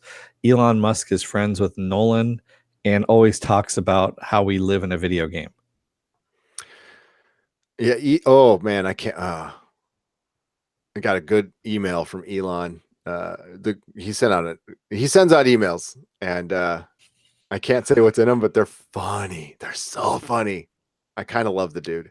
I kind of do. You have a Yes, bromance? he believes in all that stuff.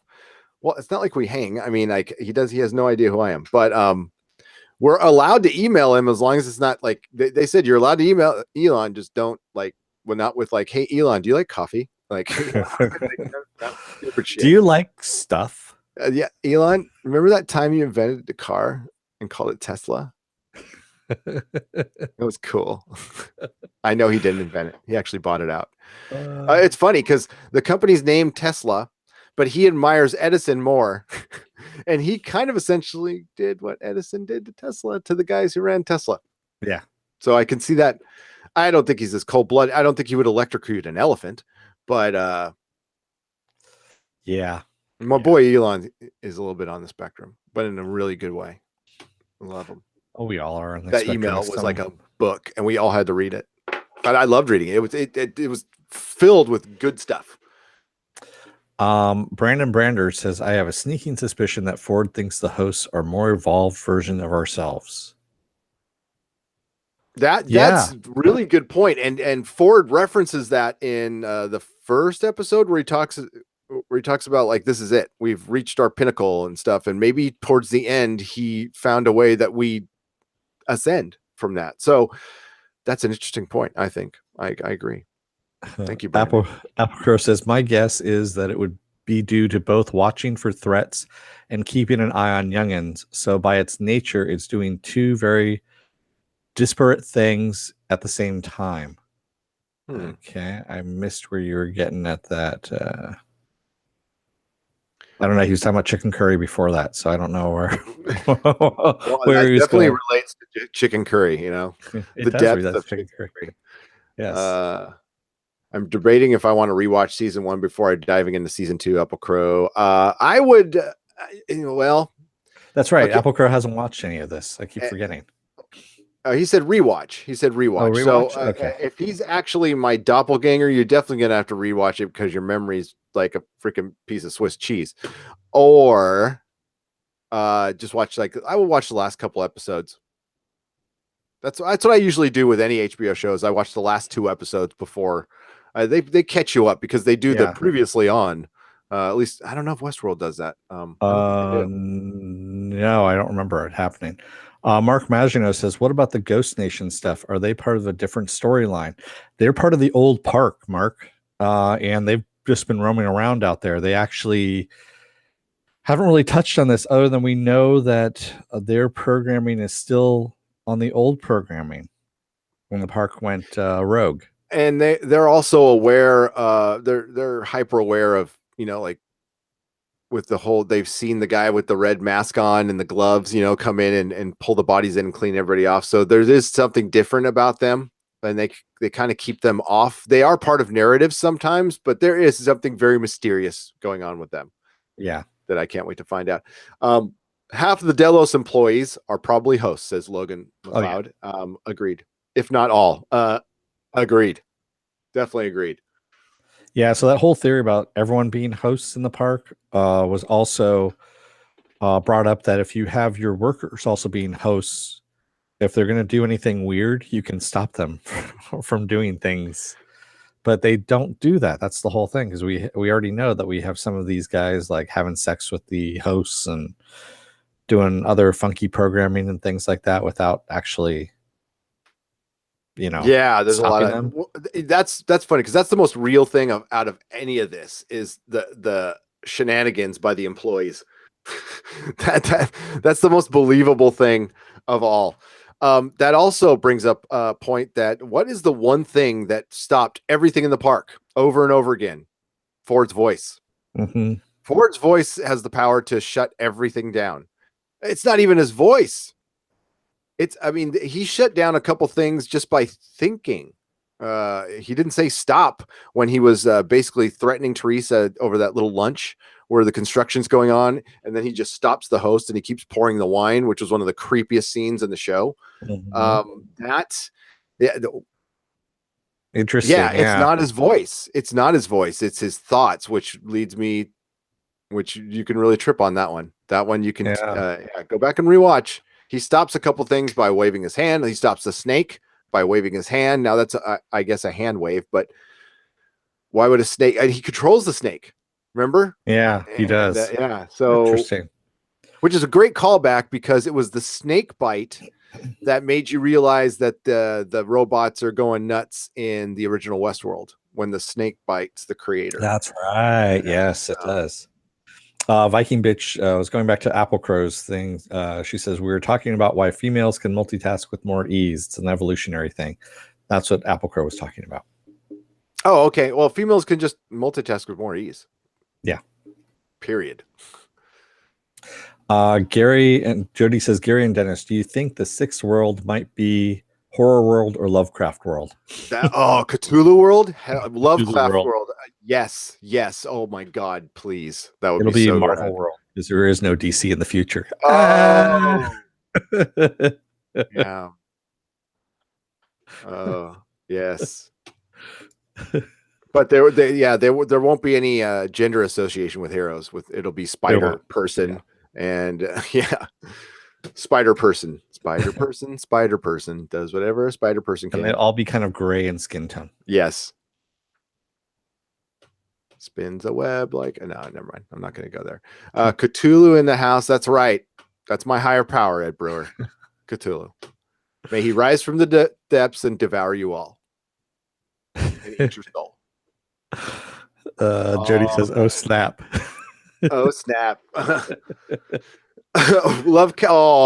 Lovecraft World seems a bit fishy. Apple darn it, time out. Time out with the dad jokes. Oh man! Oh my God! Spider pig. Exactly.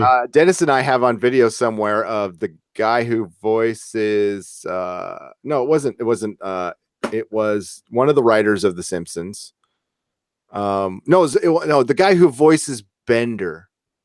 Bender, that's right. Yeah. Singing that song at Comic-Con. Yeah. Which is funny as hell. Those guys are always awesome when they get together. Silver Spike says Ford is already one with the park. Yes. No, I think that's it. I think that's why he can. I think he already is God, and he ascended. He departed his little fleshy sleeve that he didn't need anymore. Bender. Yes, we love Bender. And Logan McLeod says he stops hosts with hand gestures from the old Xbox Connect. Oh, it worked for him. Shit. Yeah, well, they had a couple of decades to get that right. Oh my God, Ethan Van Sciver's doing did some videos on the Force Link thing for the new Star Wars action figures, and I guess it just doesn't work to where they already have a 2.0. Those are funny videos. Got to check them out. Yes, John DiMaggio is Bender. Yes, he is. All right, so let's get to the next thing, and it says, but it's going to get even messier than that. When the revelation that the park's bigger plan is to sell immortality to the rich. Wow. It's like they've been listening to Dennis, but they wrote it. Actually, I was pulling a lot of stuff offline, from different places. So there's I a might whole have pulled page off of there. That's okay. The people can share theories. It happens. As Teresa tells us early in season 1, Westworld is one thing to the guests, blah, blah, blah. We've already heard that. And there are clues to the latter issue throughout season 1. We don't know much about the world outside of Westworld, but we do know is the ultra rich are doing fine, with holidays at the resort costing $40,000 a day and Westworld thriving as an attraction. Well, that's pretty much how much Disney's going to cost in 2052 No, it's actually going to be next year. or next year. Logically, every single guest we see in the show must be disgustingly loaded. There are no poor people in Westworld. Ford also points out that there is no sickness nor disease, and people are living longer, which can mess with that date a little bit. And William could be much older. I think they've said 30 years, though. I think they've come out and said that in the show, though. So with the ludicrously wealthy being the park's biggest fans and patrons, it would only make sense that the management's real long-term goal would cater to them. And what's the only thing that million and billionaires can't currently buy? More time. The development of hosts is a really good to that end in creating immortal bodies for the rich, aging consumers. I suspect it's no coincidence that we know of the affluence of the guests, nor that we know that some simulations of the real human personality can now be uploaded to the host. Hello, Bernard. So it's basically what you've just been saying. Yes. I think that is the main thing. I also think I don't know if there is war. I don't know if there's war. They seem like, again, Ford has said like everything's kind of worked out. So is conflict over with too? Have humans just become bored? Have they turned into idiocracy? Riding around in comfy chairs and just being idiots. Possibly. Yeah. I actually had another theory that I forgot to write down, but I just remembered it now. So remember we were having that really big, weird time of trying to figure out how William and Logan were on board. Basically, they walked into the room, they selected their guns, they got dressed, and they walked right aboard the train that was already moving. Remember that episode? Yeah, I totally pointed this out to you with the door. Mm-hmm. How the door opens. It looks like an elevator and then it disappears. So you gotta catch this. When William picks his white hat and walks into the train, he goes through a door and you see something. There's a white door that closes and there's a shadow of what looks like an elevator going up or a door coming down. And then all of a sudden it's a moving train. Yeah. I think that is actually your consciousness being downloaded into or uploaded into the host. That's what the representation is. That's a great point. Because it scientifically makes no sense how they walk through that door and whether it was they do come out of a tunnel, but the transition was too clean. Okay. Mm-hmm. I don't know. Go back and watch it. It could be nothing. But it really, it made me notice it to Dennis. I was like, dude, when he walks through this door, you don't see it, the transition from walking down a hallway to a train. There's no step over or step up. It's very unusual. And that was done on purpose. There's no way they did it by accident. So. And it reminded me too of it. And I was like, oh yeah, that's right. I remembered it, but I didn't say anything about it. And I was like, wow, that's actually really kind of funky. I wish I could show you guys the scene, but copyright strikes. Yeah. And I'm pretty sure that's having to do with downloading or uploading of consciousness. And that's also the reason why Maeve got off the train, because there's no place for her to go. No, and that leads up to the next little theory here, man. It's like, this is pretty good. Good job, Dennis. Here we go. And boom, boom, boom, which is Maeve's attempt to rescue her daughter will go badly. Gotta get rid of that advertisement because it was really, really sad. Things are going to be more complicated than a simple path of redemption via family reconciliation, because we know via the clue given to Maeve by Felix in the final episode of season 1 that her daughter, in quotes, has been relocated to Park 1, Section 15, Zone 3. She'll be someone else now, somewhere else, probably not even the same reality. That's kind of a good point. I don't know if they meant to make that.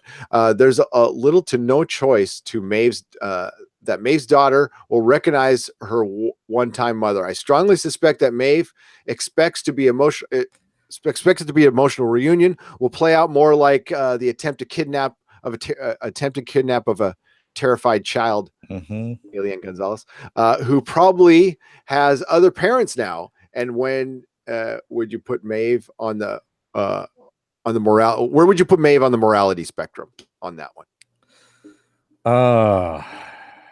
She's actually reacting to implanted memories. That's all it is. And I don't know. I mean, maybe by doing this, she's actually going to traumatize the kid into having its own awakening. Since you need to have that kind of, emotional crisis that you have in order to awaken to become, conscious. Yep. And maybe that's what she is now. She's just an agent of chaos out there to awaken different hosts. And that's the way she does it. And they spread it. And this is the way you spread it. Well, that's what Dolores has been doing by saying these violent delights bring violent ends. That's been waking some people up. That's been the key. So, and I think I don't think Maeve is. I think Maeve's going to be the protagonist. I think Dolores, or maybe they're kind of tricking us on this. Maybe you're right. Maybe Dolores will be good at some point. Maybe it'll flip flop. But it definitely looks like they're setting up Maeve to be well, she could be good and still create chaos. Yeah, you're right. You're absolutely right. Yeah, totally. Got you on that one. I'm following you now. And that's interesting. I think that's very interesting. And that's where they can play with the show. That's where it goes. Because we're going to have factions. It's not just going to, I mean, this show's simply not going to be good versus evil. Okay. There's going to, they even talk about it later in the article. If we get to it, it's William will become a white hat or at least a gray hat by the end, which I think he's always been, to be honest with you. We also have that army that's out there. Remember the army that William and Logan join up with a little later on? The Confederados or whatever? Confederados, yeah. Those guys are going to have their own agenda as well, and they're actually fairly dangerous. I think it's actually talked about in that article. I remember reading through that. Well, then there's also the minions of Wyatt out there. The weird cannibals with the masks, and their programming looked kind of fucked up to begin with. And if it's free, they'll be very, very dangerous. And the trailer shows lots of dead bodies, and they're not all hosts. So yeah. Dolores will no longer be the star of Westworld in season 2. No. Nope.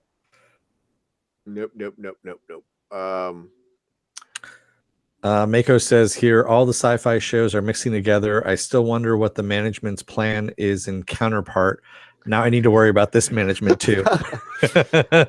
The theme of everything is watch out for management. Okay. You want to get out from underneath management's thumb. That's all it is. If downloading is similar to transporting in Star Trek, then that would mean that the destruction of the original body, once that happens, who's to say Delios' true plan is complete control of the human race? That's what it was kind of in the movies. That was Tony Space Cowboy, by the way. Yep. Thank you, Tony.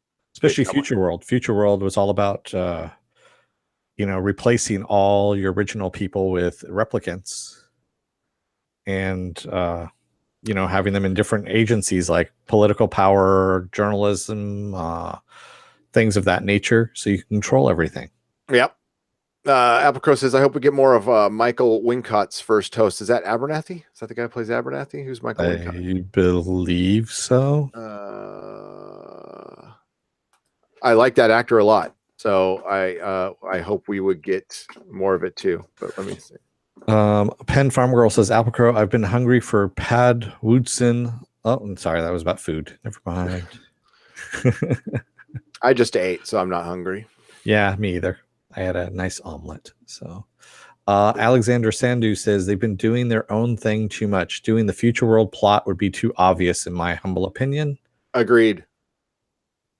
But they could blend it in, part of it in anyway. Oh, Michael Wincott. God dang, Applecrow, you are so right. Okay, he was in The Crow. He plays the very first. There's Dolores and that other guy who Ford is talking to, like, here's to the woman in the white shoes. Oh, yeah. Freaking love that dude. Oh my God. Yeah. Well, he's in the greatest superhero movie ever made. So yes, that The Crow is my favorite. Superman's probably the greatest one ever made, but Crow's my favorite. Just because it's so damn good. It's got its flaws, but the actor died 3/4 of the way through. So, but as a great bad guy played by Michael Wincott. It does. Alexander Sandu says, well, that's the technical part of him becoming music that I cannot account for, but I'd say it's smart to do with programming, not necessarily a physical being. She was talking to Silver Spike about that one. All right. So we go to okay. It's an important question because whatever May's current idea of herself, it is current only an idea. That's funny. That's a Legion concept right there. Yeah. How the idea starts the delusion. Now I'm going to get confused. Which is not hard to do, to be honest with you. To truly become real, she needs to have that prescribed idea tested against her currently unknown deeper self. Maeve is currently freed by her newfound knowledge that the park is fake, finally living above the fog of false purpose and able to make true decisions based on fact. But when that realization bites back, the lack of inherent meaning and yes, chaos, which you were referring to, that comes with that freedom, emphasized by her daughter's blunt rejection of the relationship, is going to push her into deeper soul searching. Basically what you just said. Yeah. And she can also go mad. I know they talk about this later on the article, in that little portion of the article, that could actually drive her mad, kind of like William, the Men in Black. And that's, pushes her over into the sadist round. That's interesting. Yeah. To where he starts becoming less human. And she becomes more human. Based on basically the same thing, on rejection. That is deep, Dennis. Let's take a moment and wallow in our deepness. I'm just going to say right now, Silver Spike says, I've never seen The Crow. Would you believe? My God, what the hell are you doing? Silver Spike, we're going to have a talk after the podcast. Yes. I will mail you my copy. She could suffer a similar violent, nihilistic breakdown to William upon this eventual understanding. That's funny. And I know you didn't read this. No, I did. I had read this one. Yeah, I remember it now. And however she responds, given to how she's super intelligent and host control powers akin to the Ford, the fallout could be massive and chaotic. Okay, and now we get to Maeve and Dolores swap roles. Yep. Dolores and Maeve are on many levels very deliberate parallels. Yes, they are. It all starts with names. Dolores comes from the Spanish name meaning Virgin Mary of the Sorrows. Really? A clear fit for her arc of innocence, giving away to hardship, violence, and tough. That's the Madonna whore thing. I believe that's where I got it from, was from here. Yep. So then we'll cut down to Maeve, free of her. We know about Maeve's name. We talked about the whole Madonna thing. In Westworld 2, both Dolores and Maeve are plunged into parallel chaos of identity, trying to create order and coherence out of multiple fragments of possible selves. On the road of finding who they really are and how they're free, Dolores has to make sense of Wyatt, and Maeve has to make sense of her previous life. And whichever way one goes, the other will go the opposite. The latest trailer certainly hints that the two, philosophically opposition. As for William, the Man in Black will go white hat or at least gray. I think this is the most obvious one, to be honest with you. Yeah. Okay, my question right now: does he survive this season? Man in Black? Yep. Ed Harris. Well, we do see in the trailer him putting a gun to his head, his own head. Yep, and we also see him walking towards the door, bleeding, holding his side. Mm-hmm. That's an interesting question. I don't think he is, to be honest with you. I thought he was going to die last season. I actually thought Ford was gonna make it through, and Ed Harris was going to die. So I was wrong on that one. I would like for him to stay a character. I just don't know where he goes. But killing him off season 2 would be kind of early too, because like he plays a more important role. So I don't think so. I hope not. I hope not. We're at the very end of this, and which is going to end probably in the next 10, 15 minutes. We're going to give some death predictions. We'd love to hear yours, and we will write them down. Let me get my death predictions. Yes. And there will be a prize involved. The Deadpool. I'm going to make this up as we go right now. So the Deadpool will be, we're going to go one more theory, then we're going to start the Deadpool. So the Deadpool will be predict 3 deaths. And if you get them all right, you're going to win Westworld season 1 Steelbox 4K Blu-ray. If you don't have 4K, it also has the Blu-ray. It also has the digital copy. That will be courtesy of Nerdrotic channel, your friends at the Nerdrotic channel. The prize will be given away at the final recap or the season finale. So if you're watching this on video, go ahead and pop your 3 predictions in the comments, and I will see them. And we'll do this throughout the season. If you're in the chat, you don't have to do it right now. If you want to think about it, put it in a comment later.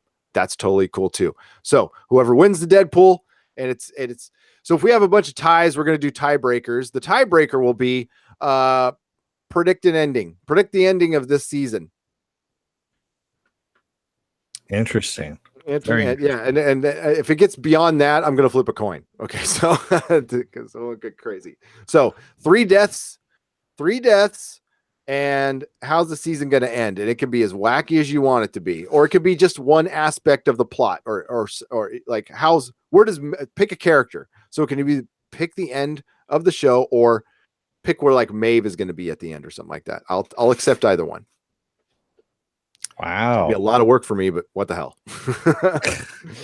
Tiny Space Cowboy says Maeve new core thought was a desire to find her daughter. That's when she broke her programming, whereas Dolores' new core thought was that humans were inferior. That's why she's a killer. Interesting. News car thought was desire to thought was the gods and humans. What's inferior? That's really good. I don't know though. I have to think about that one. Let me get back to you on that. Programming, Dolores core was the god. So we have one more theory. We do. Let's hit it. We do. And this is kind of a simple one. So hang on. Let me get there. Producing on the fly here. One of these days we'll need a producer. Elsie and Stubbs are alive. It might have much greater roles in season 2. After a fair bit of speculation, we now know via her appearance in the Westworld season 2 trailer, Elsie isn't in fact dead. I disagree. It depends on how they're showing her in the trailer. Mm-hmm. Rule 1 on TV deaths. It didn't happen on camera. It probably didn't happen. That goes for comic books. If it didn't happen in panel as well. Yep. Considering her possible involvement in May's awakening, whether she was aware of it or not at the time, she's a good chance Elsie will return more overtly allied with the hosts. Hell, even already, I don't know about that. Hell, we've already seen her illicitly kiss a dormant host. Yeah, but that wasn't because she was down with the host. So yeah. She obviously sees them more than objects. No, I never got that vibe from Elsie. She kind of always saw them as objects. I think if anything, we're going to see Stubbs that's going to side with the hosts. He's going to change his viewpoint on it. Stubbs is a host. I said that in episode 1, and I'm sticking with it. Stubbs is a host because he's security. We didn't see Stubbs either after he was set upon by the Ghost Nation hosts. And of course, he's still alive too, though God knows whose side he'll be on by the time we see him again. I agree with you. He'll be on the host side because he's a host. And the last part, the park is definitely not on Mars. We already talked about that. Mm-hmm. So yeah, so we go over that, and we will. Tony Space Cowboy says they leave Westworld and attack Earth on space horses. Unicorns. Space unicorns, yes. Space unicorns. Space unicorn Pegasi. Yes. Oh man, now I gotta pick deaths. We gotta pick some deaths here, man. I'm going to say, and a death can count. It can be a host too. Like a host gets, like, I don't know, deleted or something. Well, I'm gonna say Logan for sure. Okay. I don't think Logan makes it to old age, to tell you the truth. Okay.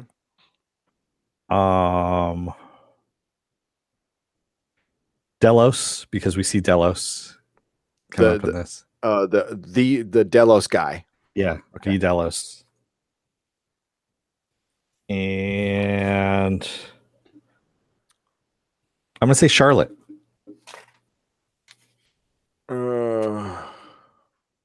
Okay. I am going to go. Okay, I'm gonna.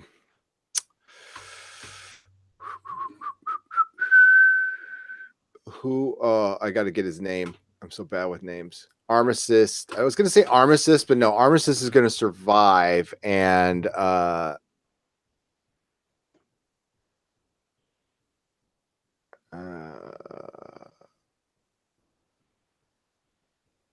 I got to pick something different from Logan. Now you can pick the same characters. I mean, It's gonna be. There's gonna be a main character that I think. I wouldn't be. Okay, I'm gonna be crazy about this one. Teddy. I thought about that too. I thought about doing it, but then I figured James Marsden, he really likes this job and he's going to lobby to stay on He it. does, but I mean that would really send Dolores over the edge. You know that I think that would be. You got to think of it Would it though? impactful death. I Would think it actually? so. I think she's actually just kind of using him now, especially in the last episode, how she reacted to him. Yeah, I could be totally wrong on that one, but I got to pick something. I also DJ Bowman says, "Hi everyone, I'm watching Westworld for the first time as I write this on HBO, on the HBO marathon they're having right now. It is an interesting show." It is. It's. I mean, if anything, it's not boring. Everybody, yeah, Melissa's the only one who's kind of said something bad about it. She's like, it's so dark. I'm like, yeah. Yeah. I think it's part of the DC universe. Who was the gunslinger that Armistice was with? The man in black who went and robbed you're talking about Hector. Hector. Hector's gonna die. So I'm gonna pick two hosts, Hector and I'm gonna say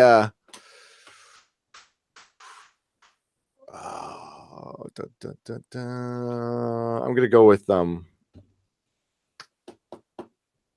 gonna go out on a limb and say William, old William is gonna die. I think he is. I think having Ed Harris multiple seasons is gonna be tough. I mean, he's like big time actor. I could be wrong on that one, but there. Yeah, he really loves this show, though. I mean, I know he loves this show. I've been hearing him on some things. And okay, my prediction at the end is Ford comes back in voice only. He'll be a voice in people's head. He'll be like God. I mean, so this is the only for me playing. I don't get to win shit, so and neither do you. I know. You got any predictions for at the end? What the big twists are going to be? Yeah. Someone's going to get to the outside world. Outside world. I mean, in current time, not as a flashback. Current time. Okay. Yeah. Current time outside. That's a good one. That's a good one. And you guys all think amongst yourselves. You don't have to predict right now. It's cool. Death predictions. Bernard, Man in Black, and Charlotte from Brandon Branders. Okay. And I'm going to write all this down afterwards so you guys don't have to live through me writing everything down. But keep your predictions in there and they all count in the chat. The chat comes back up. I get to see it. It's a wonderful thing. And I do rewatch all of our podcasts for notes. I hope Armistice survives. She hacked her arm off to escape to the outside world in the post-credit scene. And yeah, that's Logan. That's my kind of woman right there. Yeah. She really is. Tattooed, resourceful, willing to cut off her arm, and a great shot. Viking Bitch says deaths William, Dolores, and Maeve.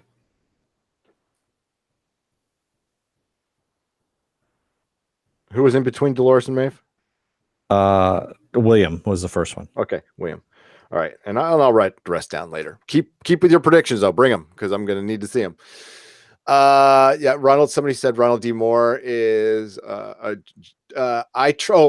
says I trust Jonathan Nolan. Him and Ronald D. Moore are my favorite writers. Right there with you, Mako. The two of the best writers alive right now, and either of them could be doing a great job with Star Trek, I believe. Sorry, Mako says, I hope STD dies. STDs never die. They just fade out and they come back flaring up when you least expect them. Yep. I was just set up for that one. It was right there. I had it's low hanging fruit. When Star Trek Discovery came back from its break, I did put that on our website as STD flares up again. It worked. It was fun. It's really easy. Mega, yeah. Battlestar may be the greatest space sci-fi ever, better than Star Trek DS9. Well, considering that DS9 took, most of Babylon 5's plot, sure, why not? And that's been pointed out to be completely debunked. DS9 was the concept was in before Babylon 5. So they came with it simultaneously, and it's a wonderful thing. I'm of the camp that DS9 is better than Babylon 5. I like Babylon 5. It's okay. DS9 is great, but because of its slow start, I think it equals it out with the wonky ending for Battlestar, which I didn't mind, but a lot of people did. That being said, I mean, you got to pick between like Sisko and Adama. Like, who would win in a fight? Although Sisko punched a god, but Adama's, I don't know, man. That's a whole podcast right there. DJ Bowman. Sorry, DJ Bowman says, haven't seen all the episodes yet, but just wondering if that one man in glasses gets his son back as a host. Bernard does not. Yet. Mm-hmm. Yet. That was one of the most heart-wrenching things about the show, actually. And Jeffrey Wright is one of the greatest actors alive. Yeah. I would love to see. He played what's his name? James Bond. Felix Leiter. Felix Leiter. I want to see a Felix Leiter movie with him. Yeah. I actually, when I was writing some stuff down, I almost wrote down Felix at one point instead of Bernard. And I had to cross it out. Like, damn it. So many good actors have played Felix Leiter. That's a great untapped character right there.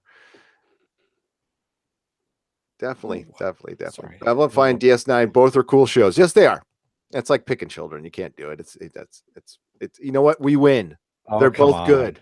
If you really think deep down inside, there is DS9 one that's is better. Yeah. DS9. Oh, you my current kids right now?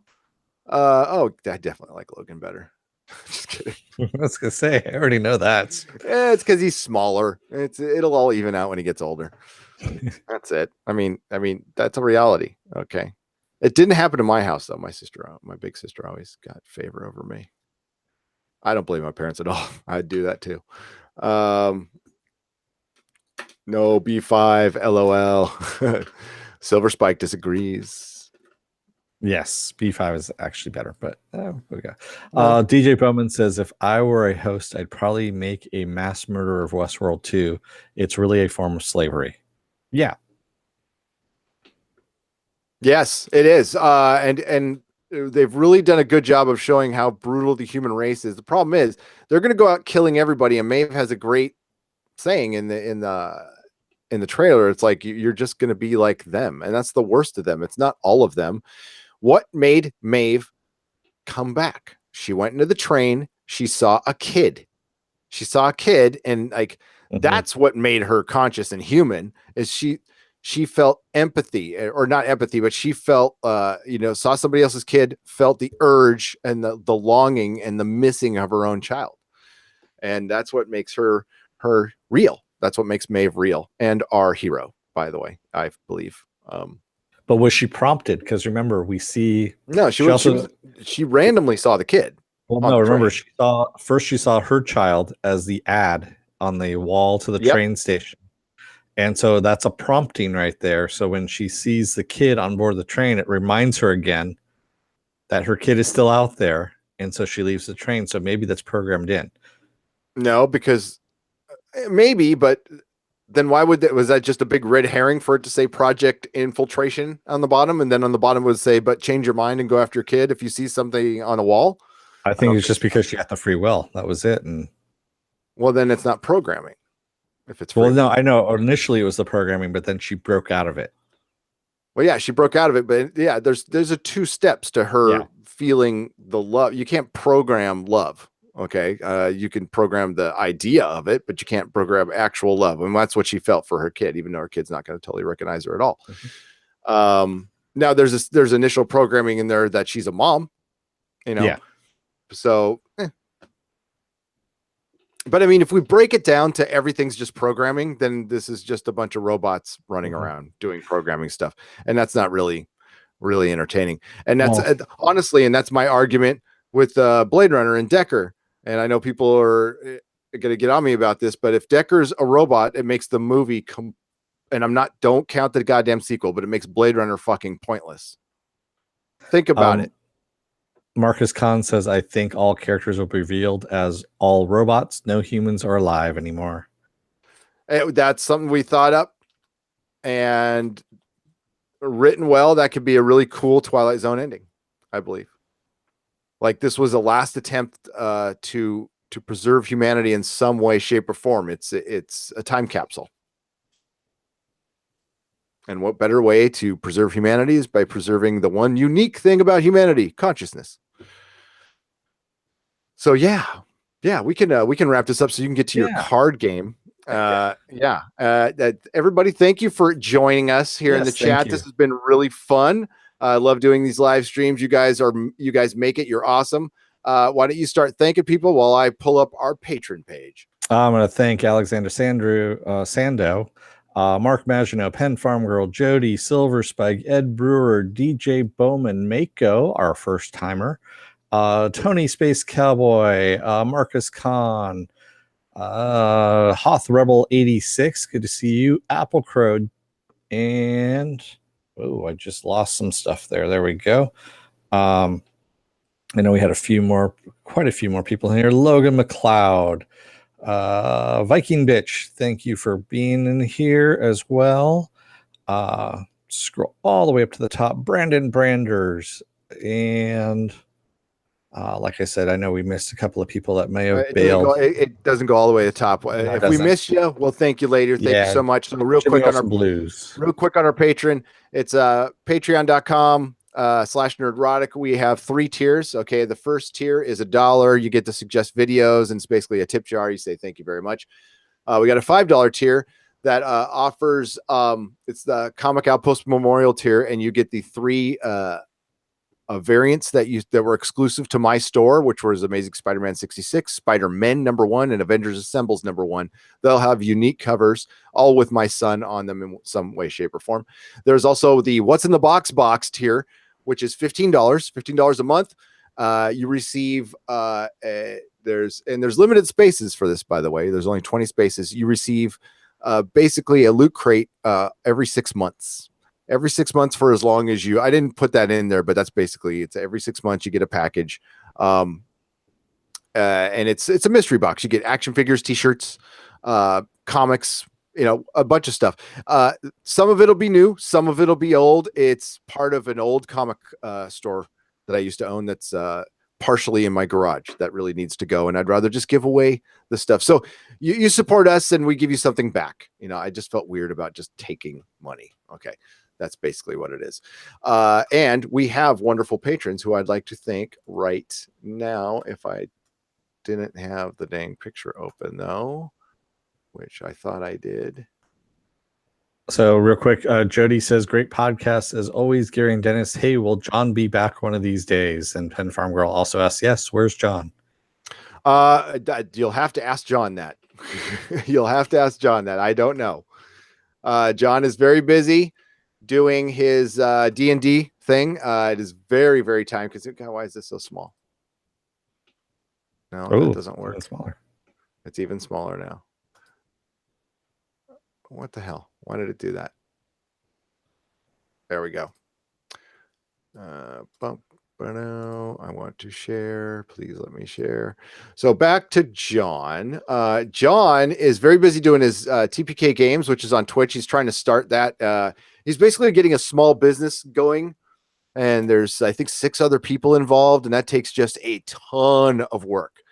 John tried really hard to stay on, but he just couldn't do it. It was impossible, and he wants to follow his D&D passion, and we fully support him. Go check him out on Twitch on TPK Games. I'm sure he will be back, definitely for Star Trek, and the Gifted and the Runaways. I can say he will, 90% sure he'll come back for those. I'd like to thank our patrons, our wonderful patrons, who are Dakota Stanton, Viking Bitch, Penn Farm Girl, Apple Crow, Jody F, Shakuri Lama, Eric, Richard Seth Jones, Christianette, Echo 9. I always have trouble with that one. Sorry.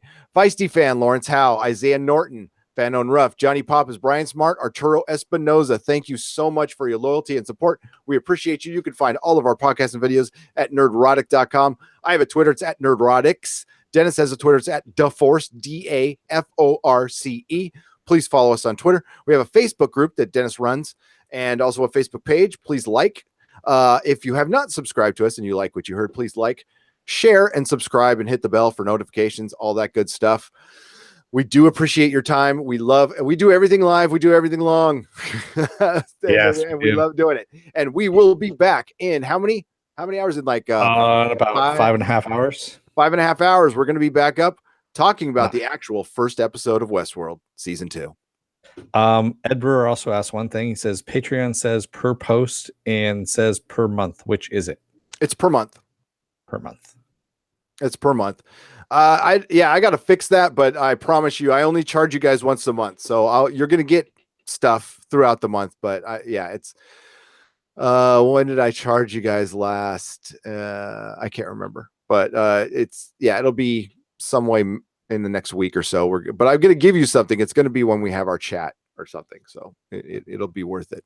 But you do get some exclusive content that I don't either want to put on the channel or can't put on the channel. It's one of those two. But and eventually we're going to work out hangouts and chats, but it'll probably be more over the summer when there's less TV shows on. Right now we're covering a lot of shows, so I don't have a lot of time for it, unfortunately. But again, we thank you for support. And that's a good question, Ed. Thanks. Dennis, any final words? Join us tonight, where we're probably going to go even further down the rabbit hole than we already did today. So so definitely join us tonight. And children of Earth, don't let the door hit your ass on the way out when you're going to find yourself in a maze, questioning your existence and whether or not you're a host or a human. I got nothing. That's good. I figure you can get away with that joke for like 2 more times.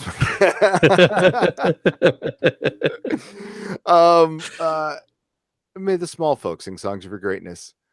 See you in a few hours. And thanks for joining us tonight. It was a lot of fun. Yeah. Good job, guys. Thanks, everyone.